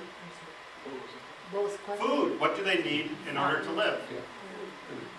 Food would have to evolve before the chickens. Water would have to evolve. The right temperature, the right gravity, ozone layer, the sun, atmospheric pressure. A million things have to evolve before they could live. So what's the best explanation for the chicken and the egg? And even more specifically, the Garden of Eden. Have fun and tell people, I believe the Garden of Eden story. What do you mean? Which came first, the chicken or the egg? I believe an incredibly powerful, brilliant God made males and females, same time, same place, and put them where they had the right what? Right food, temperature, water, gravity, etc. Does it take faith to believe that? Yes, it takes that much faith. Does it take faith to believe matter came from nothing, blew up, formed stars, elements heavier than iron happened, the stars blew up, formed the earth, life came from non-life, the thing could eat, or metabolize, reproduce, mutate, and you get male and female same time, same place with the right temperature. Does that take any faith? I don't have enough faith to be an evolutionist. I can say I will never believe that this happened by chance. Okay, any questions or comments? How do you explain chickens lay eggs every day without having rooster around? They're not fertilized eggs.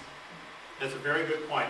Chickens can lay eggs every day. Robert E. Lee had one during the Civil War, but they're not a fertilized egg. They need the rooster around to be fertilized. I think that's an incredible gift from God for us to have food. That's my opinion. But they do lay eggs without being fertilized egg. Last week I spoke to a bunch of kids in a prison, correctional facility, and he asked a question I never heard. He goes, why do they have that red thing under their beaks? I said, you know, I think it's because it looks good. I can't think. At the end, he asked, I talked about the flood. Last week, one of the kids said, is the world going to end in a flood? This was last Saturday night. And I said, no, the Bible says the world's going to end by fire. Sunday is when all the fire is. And I said, uh-oh. But they were a very captive audience. Good kids. I mean, they look so innocent, I'd let them all go. But no, they need prayer. My dad's my favorite philosopher of all time. You can overdose on drugs, alcohol and philosophy. Any amens to that? Okay, I'm scared of philosophers, but my dad has not read a book since high school. He's very smart, I love his wisdom, but once he said to me, he goes, son, Adam and Eve had to be adults. How many have a dad where you just can't wait to hear what their wisdom's going to be? So I said, what is that, Dad? Because human babies are helpless.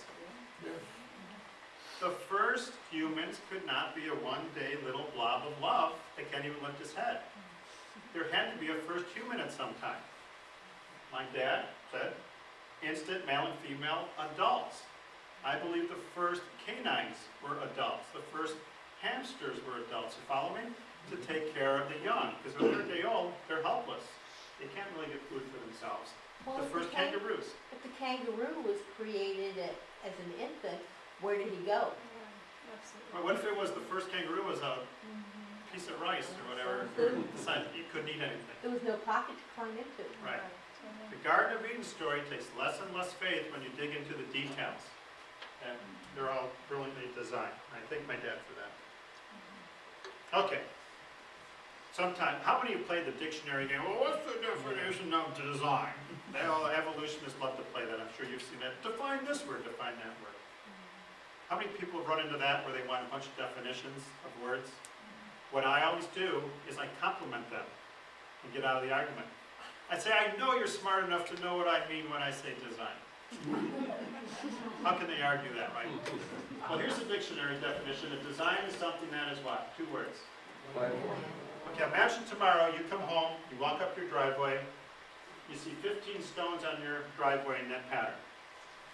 Would your best guess be that the pattern's a design, like somebody carefully planned and put one there, or does the pattern look like chance, like somebody just tossed it and it spread out? What would your best guess be? Chance? Well, you know for certain though, because you weren't There. Well, imagine you come home tomorrow, you walk up your driveway, and you see this on your driveway. What's your best guess now, design or chance? Design. Right, are you certain though? Because you weren't. There. So you've got faith if you think this happened by design. You got about 3 inches of faith, let's say. You think that happened by chance, you got about 6,000 miles of faith. Both sides have what? Faith.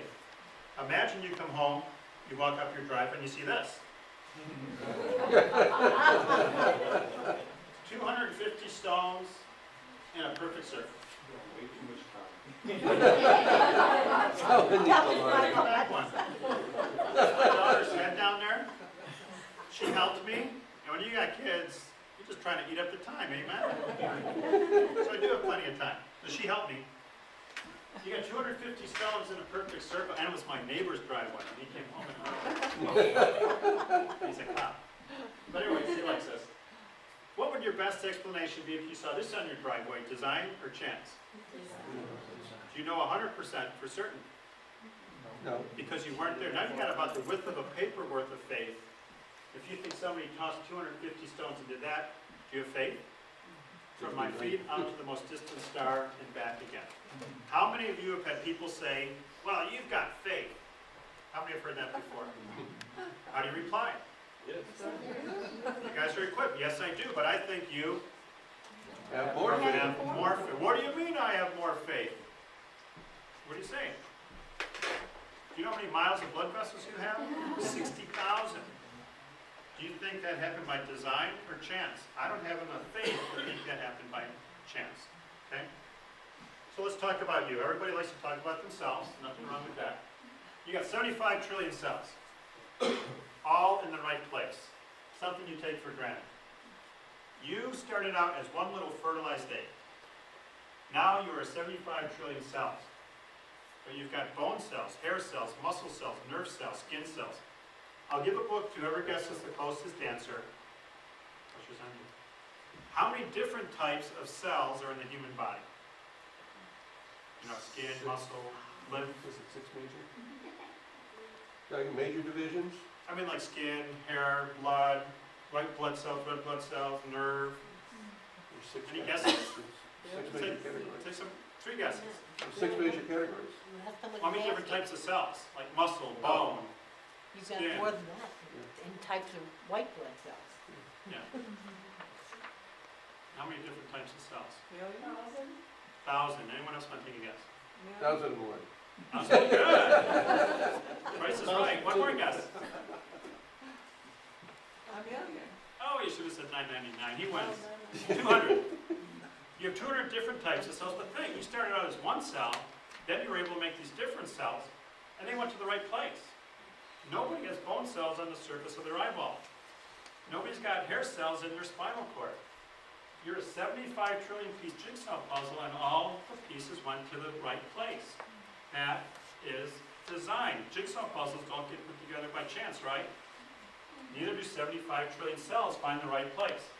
Now, I'm not going to name names, but I'm going to give you some creation science meeting advice.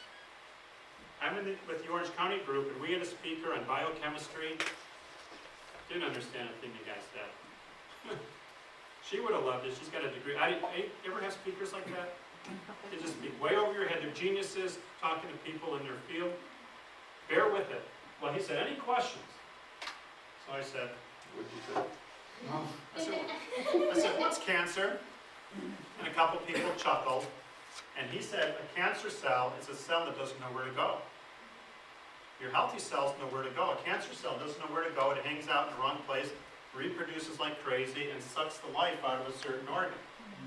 So, I said, oh, that's neat. So if you have a speaker who's way over your head, get as much as you can, but during question and answer, try to get it on something simple. 75 trillion cells all in the right place. Bill, your other question, she was asking their testimony, which helps personalize the whole talk too. Yes. Once I heard a speaker, John Sanford. Have you had him yet? He's very, very good. But at the end, I asked him for his testimony. How many people have heard of John Sanford? Amazing man of biochemistry. Got a PhD in Wisconsin, taught at Cornell for many, many years, invented something called the gene gun to figure out the genome. Big man of science. Was having marital problems. And at the end of his lesson, I said, could you give your testimony in 2 minutes? Well, he was teaching at Cornell, having marital problems. He was an apathetic atheist. His wife said, hey, the church gives free counseling. All right, let's go get free counseling. Well, they liked the church. They went for a while. Nobody knew he was probably not a real believer, and they said, why don't you teach a Bible study for the kids, Dr. Sanford? He said, okay. He said, well, I better read the Bible. And praise the Lord, he read it, became saved, and now works full-time for ICR. And he invented the gene gun from Cornell. Incredibly brilliant, and he wrote a fantastic book on it, too. You remember the name, Tom, of it? About DNA and mutations and things like that, natural selection. But he got the light of the Word, and now he's Christian. So thanks. Every cell in your body does 100,000 chemical reactions per second. Count to one, everybody. One. Okay, say one, please. During that time, every cell on the tip of your nose did 100,000 chemical reactions. I did the math. Every second of your life, your body does that many chemical reactions. 75 followed by 17 zeros. Now, everybody feels bad when somebody dies, right? Somebody you love dies. What has really helped me is I look at the point of time that somebody died, I grieve over their loss, but I say, God, thank you for every second of their life. We should be thankful for every second of our life with all the chemistry to keep us going. So is that design or chance? You can believe this guy. You don't have to believe me. That's his design. Okay. How many miles of pipes? 60,000. Something's designed. There's a designer. This word is on nature shows, on A&E Network, the Atheist and Evolution Network. No, just kidding. It's a good network. Nature shows, biology books say the eyelid is designed to protect the eye. That means there's a designer. When my kids hear designed on a nature show, that's what they say. That means there's a designer. This word is banned from the biology textbooks. That word is all over the textbooks. Saw an article on the evolution of the heart, 14-page article in Science magazine. The guy wrote how the heart evolved. Now, who wants to role play the part of an evolutionist who wrote an article on the evolution of the heart? I need one volunteer, just for fun.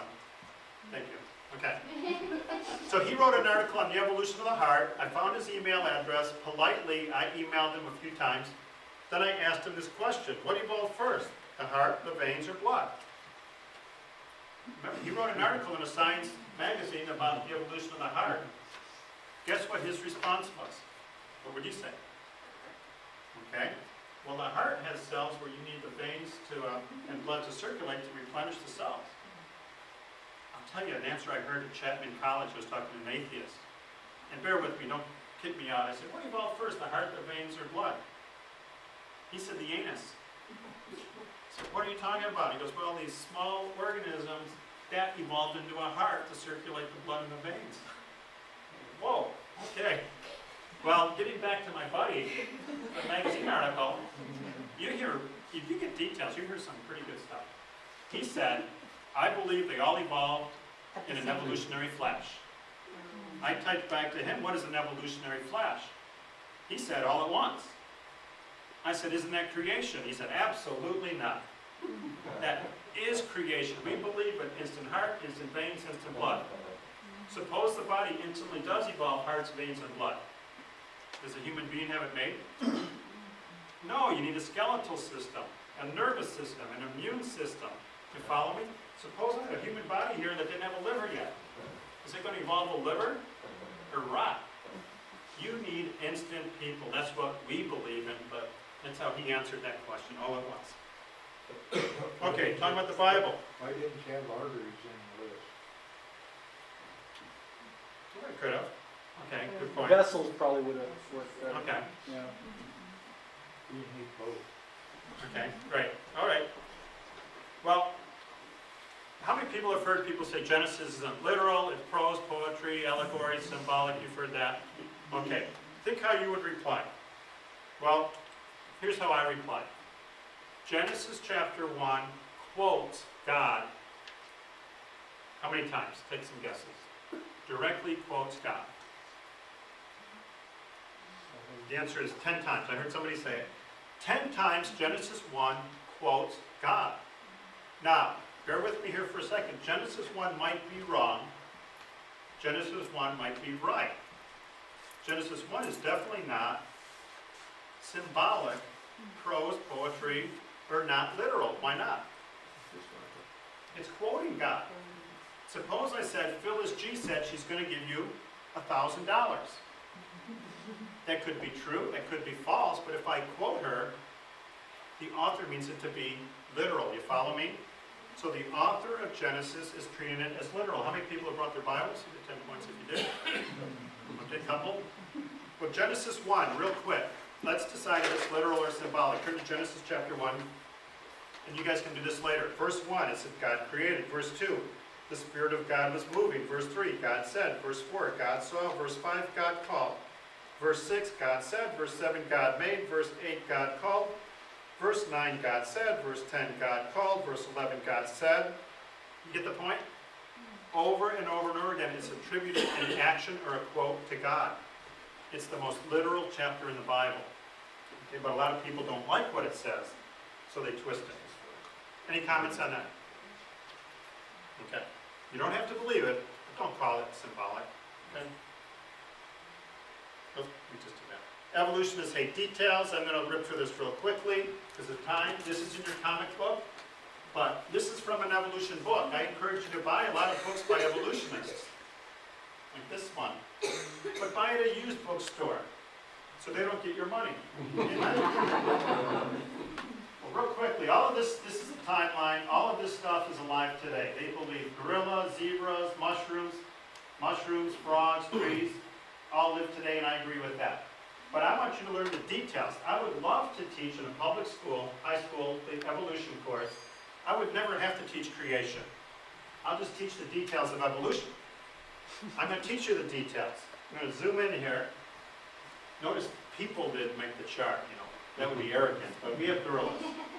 Thank you.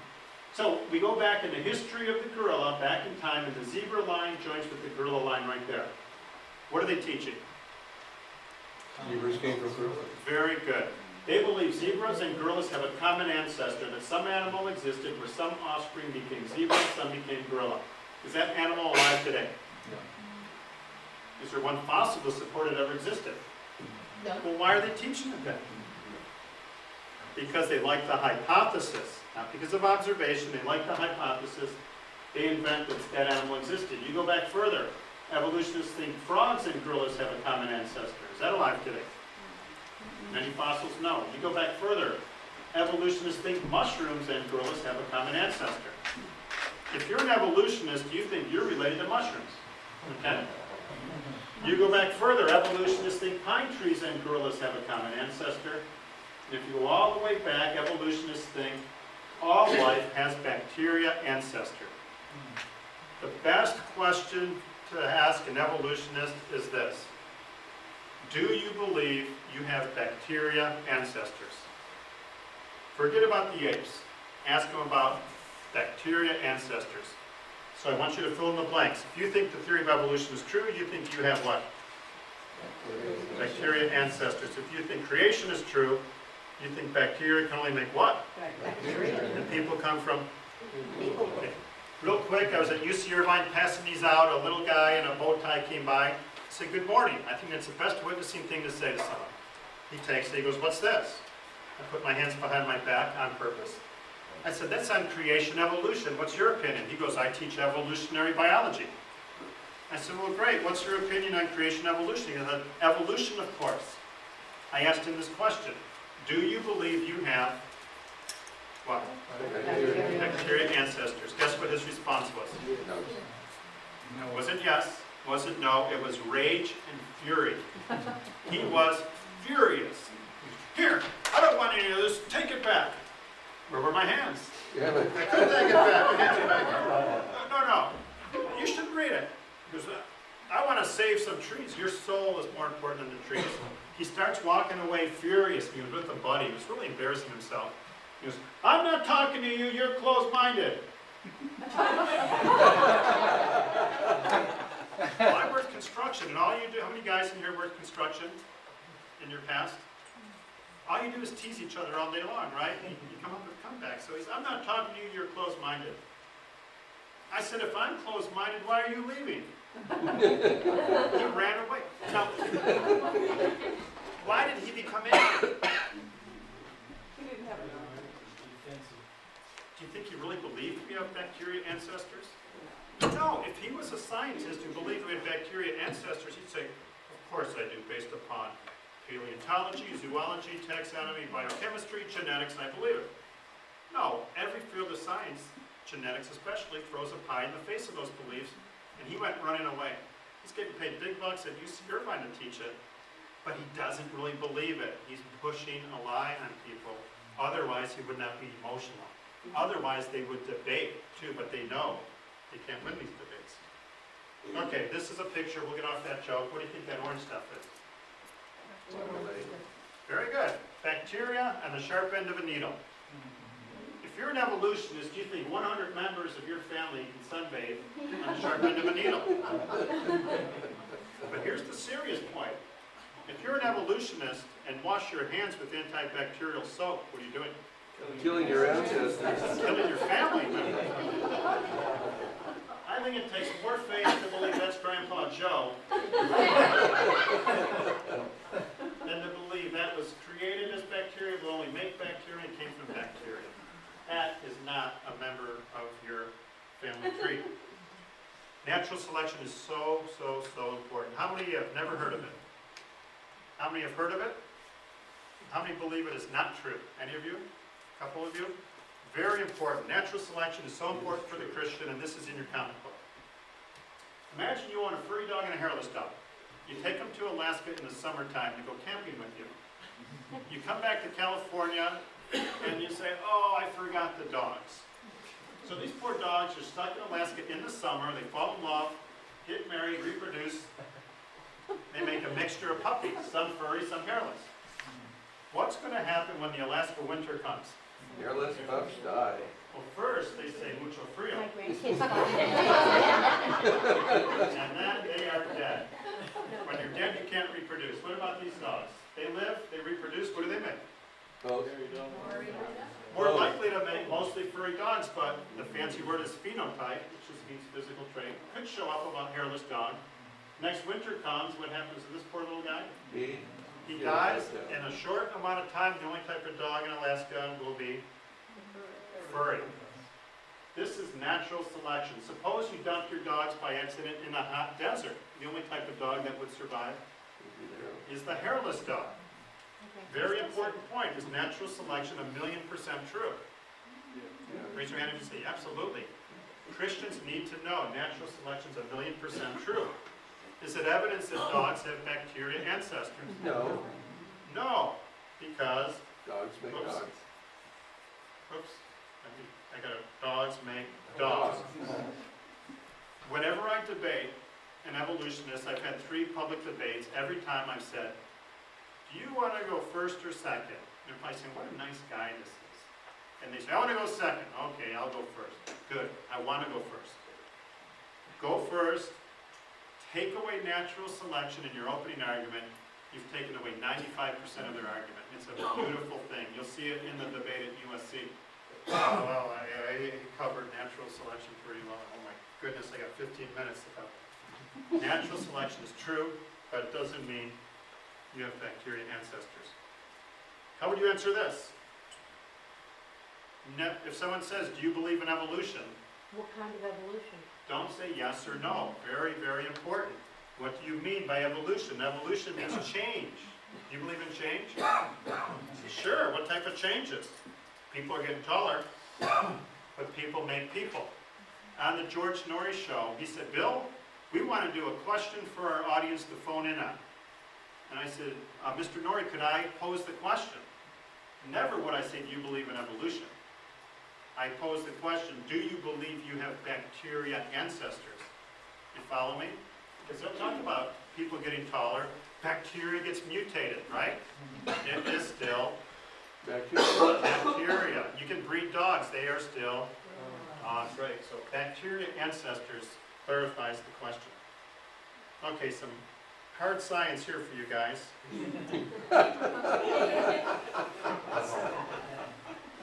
I'll teach you the difference real quickly between boys and girls. This took me 2 hours to make.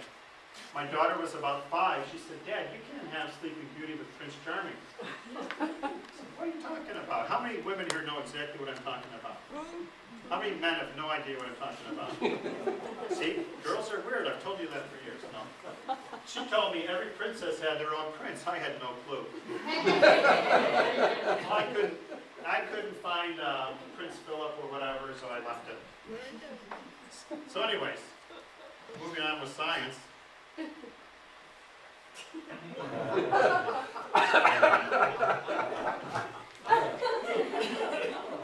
can have my slides for free. Everybody wants to get a copy. This is my favorite slide. If you think humans have amphibian ancestors, what caused the change? That's a good question to ask. Wasn't a kiss from a princess, that's a fairy tale. This is the secret weapon of evolution, and it's right here. The magic wand of time. Do you believe you have bacteria ancestors? Well, yes. It took millions and millions of years, the intellectual will say to you, right? Is this a science answer? Yes or no? No, because it's not based on observation. It's blind faith in time. I took college biology for fun. It said the brain evolved at the end of a Nerf cord over time. The 4-chambered heart evolved from a 2-chambered heart over time. End of paragraph, end of thought. The origin of the brain is pretty important. It just happened over time. Well, that's not science. It's not based on observation. First off, frogs what? Big frog. Simple science right there. Okay, this is out of a high school textbook. About 150 million years ago. I'm going to teach you how birds evolved, everybody, so pay attention. Animals similar to today's lizards began running on 2 legs. This was the extinct Harley-Davidson lizard doing wheelies to impress their girlfriends. Okay? These lizards started doing wheelies. Okay, over millions of years.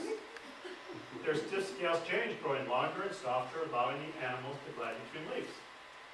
Eventually, that's scientific, right? The scales evolved to become feathers, and over millions of years, gliding became flying, and new animal emerged, the bird. How much science?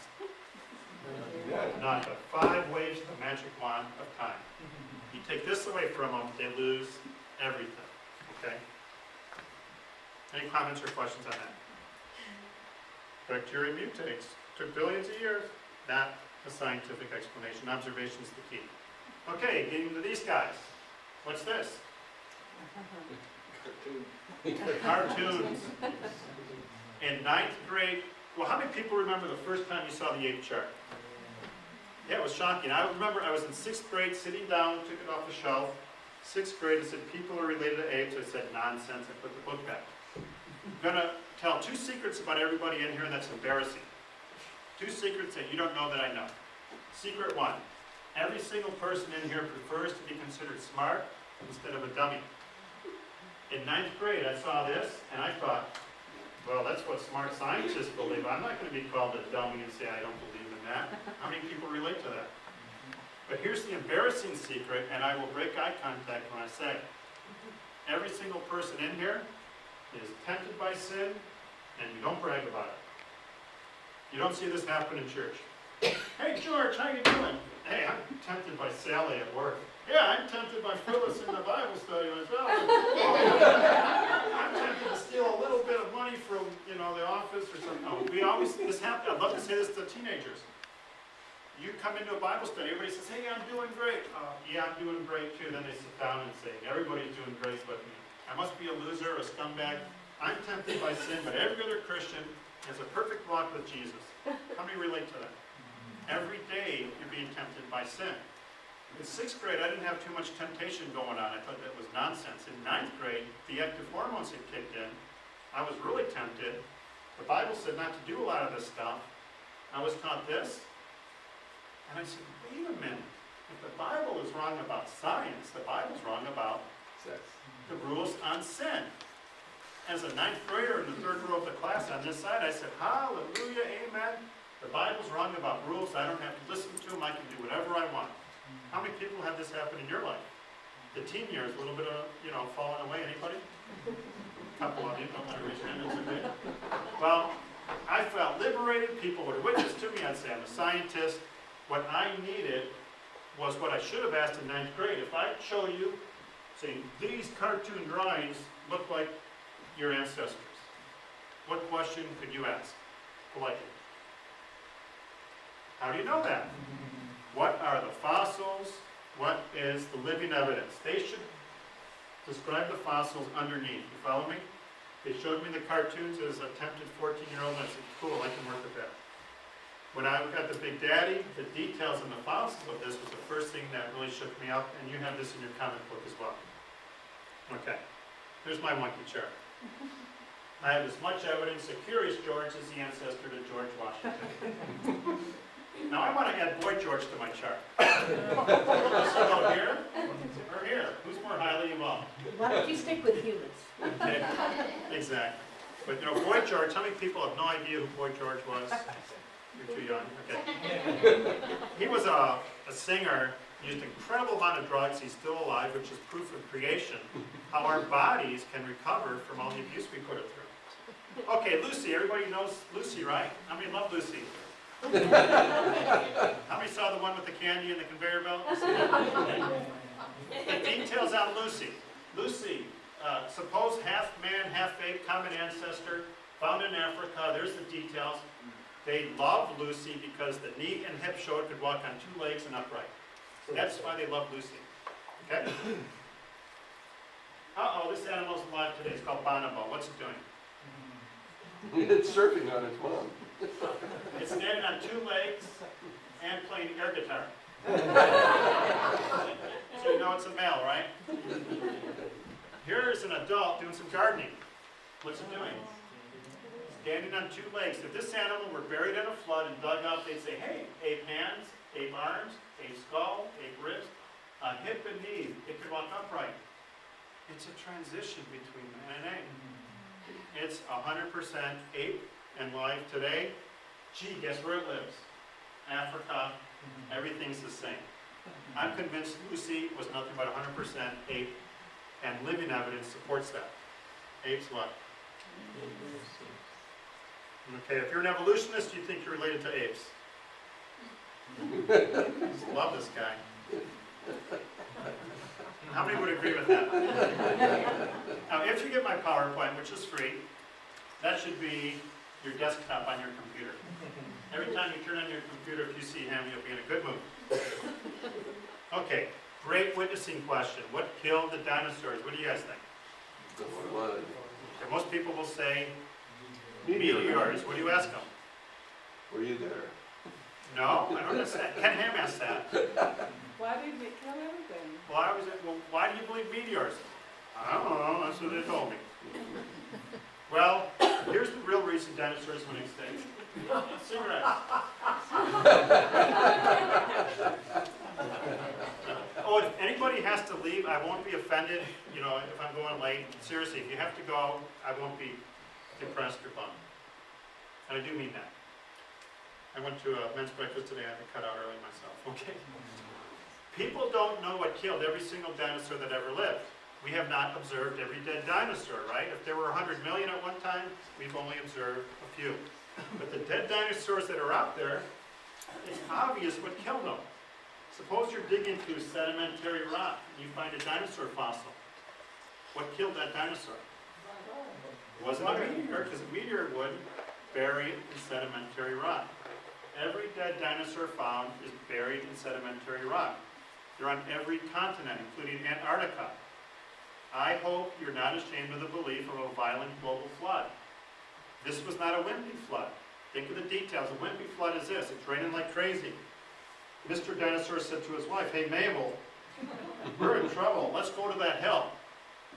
If they're smart enough to go to a hill. Suppose there is no hill, and it's just a bunch of rain. They rot and drown and decay. They don't get buried in sedimentary rock. These poor guys had no chance. Mountains of mud fell on top of them. The flood was not just rain, it was the fountains of the deep erupting. The whole earth was turned upside down. That's how you get the sedimentation. But that's how you get big, strong animals buried in sedimentary rock. That is the best scientific evidence of what killed the dinosaurs, because that's what's observed. Oh, there's your buddy again. This is Garth Guessman in college, actually. Right? Now, how many would agree with him? Most Christians would. Yeah, the Bible doesn't mention dinosaurs. Well, The word wasn't coined. sure does. They're just called behemoth. Go through this quickly. Did they coexist? Yes.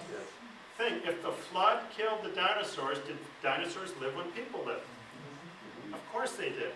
If the dinosaurs died 65 million years ago, why are so many of them so close to the surface? Erosion would have wiped that away a long time ago, right? It's not a blind faith belief. Now, my New American Standard says behemoth was a hippopotamus. Cross it out if it does. But you decide for yourself, because they've been brainwashed. Behemoth had what type of tail? Cedar tree. That's a cedar tree. Big tree. So behemoth had a tail like a cedar tree.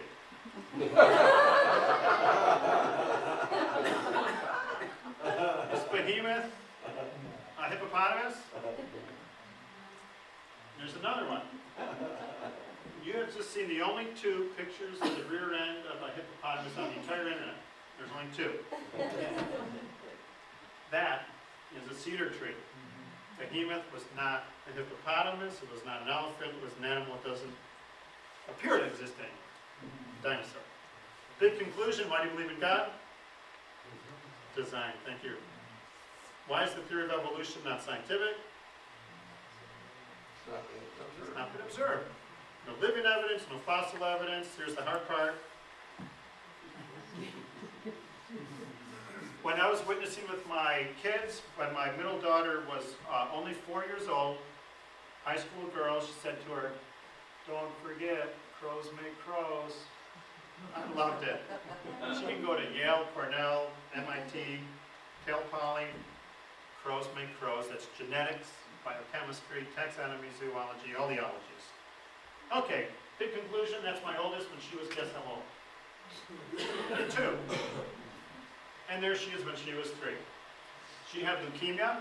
She had cancer of the blood. She lost her hair, her eyebrows, her eyelashes, but she was so cute. There's a little Barney thing there. But when she had cancer of the blood, I was bitter, angry, and maniacal. Now, this is a more mature group, but when I speak to young people, I say, here's a prediction that will come true, young people. Terrible, sad things will happen in your life. Will your faith survive? You know, when you're young, you think, I might sneak through life okay, right? But most of us have gone through really, really hard times. I always like to ask people when the hard times hit, will your faith survive? How many people, I've heard people say, Christianity didn't work for me. You've heard that. You know what the problem is? Horrible evangelism. Hey, dude, you want to be really happy? Yeah, I'd love to be happy. What do I have to do? Just go to an altar call and repeat what the guy says. You'll be so happy. Well, that's not the message, because the next day after they go to the altar call, their parents could get divorced and they tear their knee ligaments up. I was happier before. That Christian lied to me. What the message is not about happiness, it's about contentment. Here's the difference. How many people love In-N-Out Burger here? In-N-Out Burger? Oh, In-N-Out Burger, will it make you content? No. no. It'll make you happy. In 6 No. hours, you're hungry again. It makes me very content. Or happy. Content is peace of mind, rest for your soul, ease from worry, because you know your family has food, your friends have food that you'll be taken care of. Sin can give you a tremendous buzz, but it can't give you peace and contentment. That's what the gospel is. No matter what your belief is, you're going to suffer and die. Christ gives you peace of mind, hope, and contentment, and that's a very lofty goal. Well, anyways, she gets cancer. I was bitter, angry, mad at God. I'm so glad I had a foundation in creation. 12 kids died when we were at the hospital. My wife and I went to a lot of funerals with little caskets. But my daughter survived. We'll talk about that in just a second. But I was bitter and angry, mad at God about all these kids dying of cancer. And I know the story about Adam and Eve and the fall. But I learned about red blood cells, white blood cells, platelets. I said, God, you're an awesome, amazing designer. Help me get through this. How many people have stayed in the Word when you were bitter, angry, and mad at God, and you still kept reading your Bible? Any of you? How many of you saw verses come alive that meant nothing before, but when you were suffering, they meant everything? I think the best time to read the Bible is when you're hurting. A verse we all know. She's got cancer, kids are dying. I read, Father, Father, why have you forsaken me? I said, whoa, Jesus on the cross felt forsaken. I don't have a PhD at a seminary to rewrite it. I think he felt forsaken. When we suffer, we feel forsaken. We feel forgotten about. But did Jesus ever stop believing, trusting, and following? No, but I believe he was angry about being on the cross. That's why he screamed out, why have you forsaken me? He never stopped trusting and following. Creation helped me the same way. I trusted God, you're my creator, and kept following. At the end of her treatment, she's almost over the cancer, a fungus shows up on her lungs. I was devastated. All day long, they're sticking tubes in her lungs to find the fungus. At night, she's laying in a dark hospital room as stiff as a board like she's dead. And I was freaking out. I was just crying and bawling. I said, I can't believe it. She beats the cancer almost. Now she's got a fungus and could die from this. Well, how many people here believe Jesus is Lord? Raise your real hand, real high. Now raise your hand really high if you know what the word Lord means. What does Lord mean? It's the boss. Right. A lot of Christians don't know that. They say Jesus is Lord. What does Lord mean? Savior? No, it means master or ruler. So she gets the fungus. I'm having a meltdown, and I really did this. I said, wait a minute. Jesus, you're Lord. You're in charge of the universe. You made her. If she dies, that's your call. If she lives, that's your call. We're going to do everything possible with science, medicine, technology, prayer, laying on of hands, anointing with oil, fasting. We're going to do all we can to keep her going, but if she dies, it's your call. How many people here were really bitter about something and did that in your life? Any of you? Is it easy? It's very hard, isn't it? Say, you're in charge. Now, what happens to the bitterness if you can do that? I was no longer bitter. I do admit I was still stressed out that we would lose her and worried. My heart was still going 180. But I was never bitter at God when I said, she's yours, it's up to you. And again, I'm not the type who say, don't use any science. No, science is a gift from God. And we're fortunate she pulled through. And there she is today, the big one. But even if she didn't pull through, I should still be teaching these creation lessons, right? I should say, I'm a Christian and she pulled through. Some very godly people lost their children, and we saw some of them in their last days. Life is tough. Let's go through it with God, right? And with creation, it's easy to be humble to God and persevere with God and resist temptation to know He is Creator. And that's the message everyone, especially our young people, need. And maybe someday, you guys be passing these out to high school kids. It can change their lives. Okay, any questions? None at all? Okay. Well, thank you very much. I'll turn it over to Phyllis. I don't know if there's many books left, but I'll see you back there. Thank you so much, Bill. It's wonderful. We do have someone here before you leave that I asked her if she would come up and give us some information about a book that she wrote. This is Carol Posner, and her son had a tour of duty in Iraq. In fact, two tours, wasn't it? Did he go to Afghanistan. Oh, Afghanistan, okay. And she has written a book about it as a Christian parent. And I told her that, we would love to hear about her book, so if she could take a few minutes to just tell you about her book. And if you're interested in getting her book, you can talk to her about it. Carol Posner. Thank you. My book is called Ordinary Patriot, The Christian Child at War. And our children in the United States are fairly gently raised compared to other places in the world. They don't see their neighbors pulled out on the lawn and murdered before their eyes. We're very, very blessed. So as an American woman and a Christian woman, my son went into the Army at age 17, right out of high school. His birthday is 9/11. When he turned 18, he was in the middle of basic training when the terrorists attacked. And so that kind of changed things. And we were concerned as a Christian family. How would that affect his faith? Would this make him bitter or better? Would it make him hate his fellow man? I know that the generation above me, my parents, my aunts and uncles, they all went through World War II. My mother was a nurse, and she was very aware before the movies came out that the nurses were mowed down in Pearl Harbor. And they had feelings that stayed within them towards certain races of people because of this. And so this was a concern. And as we went through our experience, there were times when it just seemed that God snatched him and protected him. We had a lot of close calls. And it was a painful experience. It was a growing experience. It was a healing experience. And it's been a healing experience to share it. I think that my desire, most of all, is to honor God with our experiences, to help people, not because I have any answers or any great wisdom, but because sharing this road we're on is a healing experience.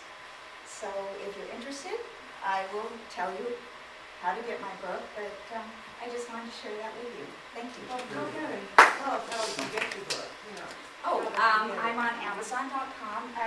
I'm published with a small Christian publisher, so I'm not guaranteed any bookstores. But I'm on Amazon, I'm on Borders. It's supposed to be uploaded on Barnes & Noble, but they take forever. And there's a phone number. If you don't go online, there's a phone number for Zulon Press that you can just, order it over the phone. Thank you so much, Carol. Carol's been a member of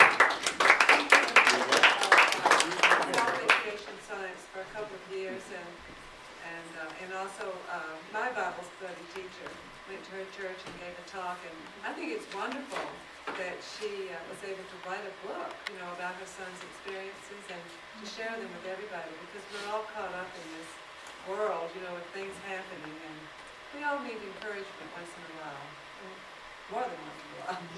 So, but as a Creation Science group, we can't push books or sell them ourselves, but I told her she's certainly more than welcome to come and tell us about a book, and then we can each, go online or ask around and find out how we can get it. And also, the hero of the week is here. He finally came. Let's give a big warm round of applause for our fireman. It's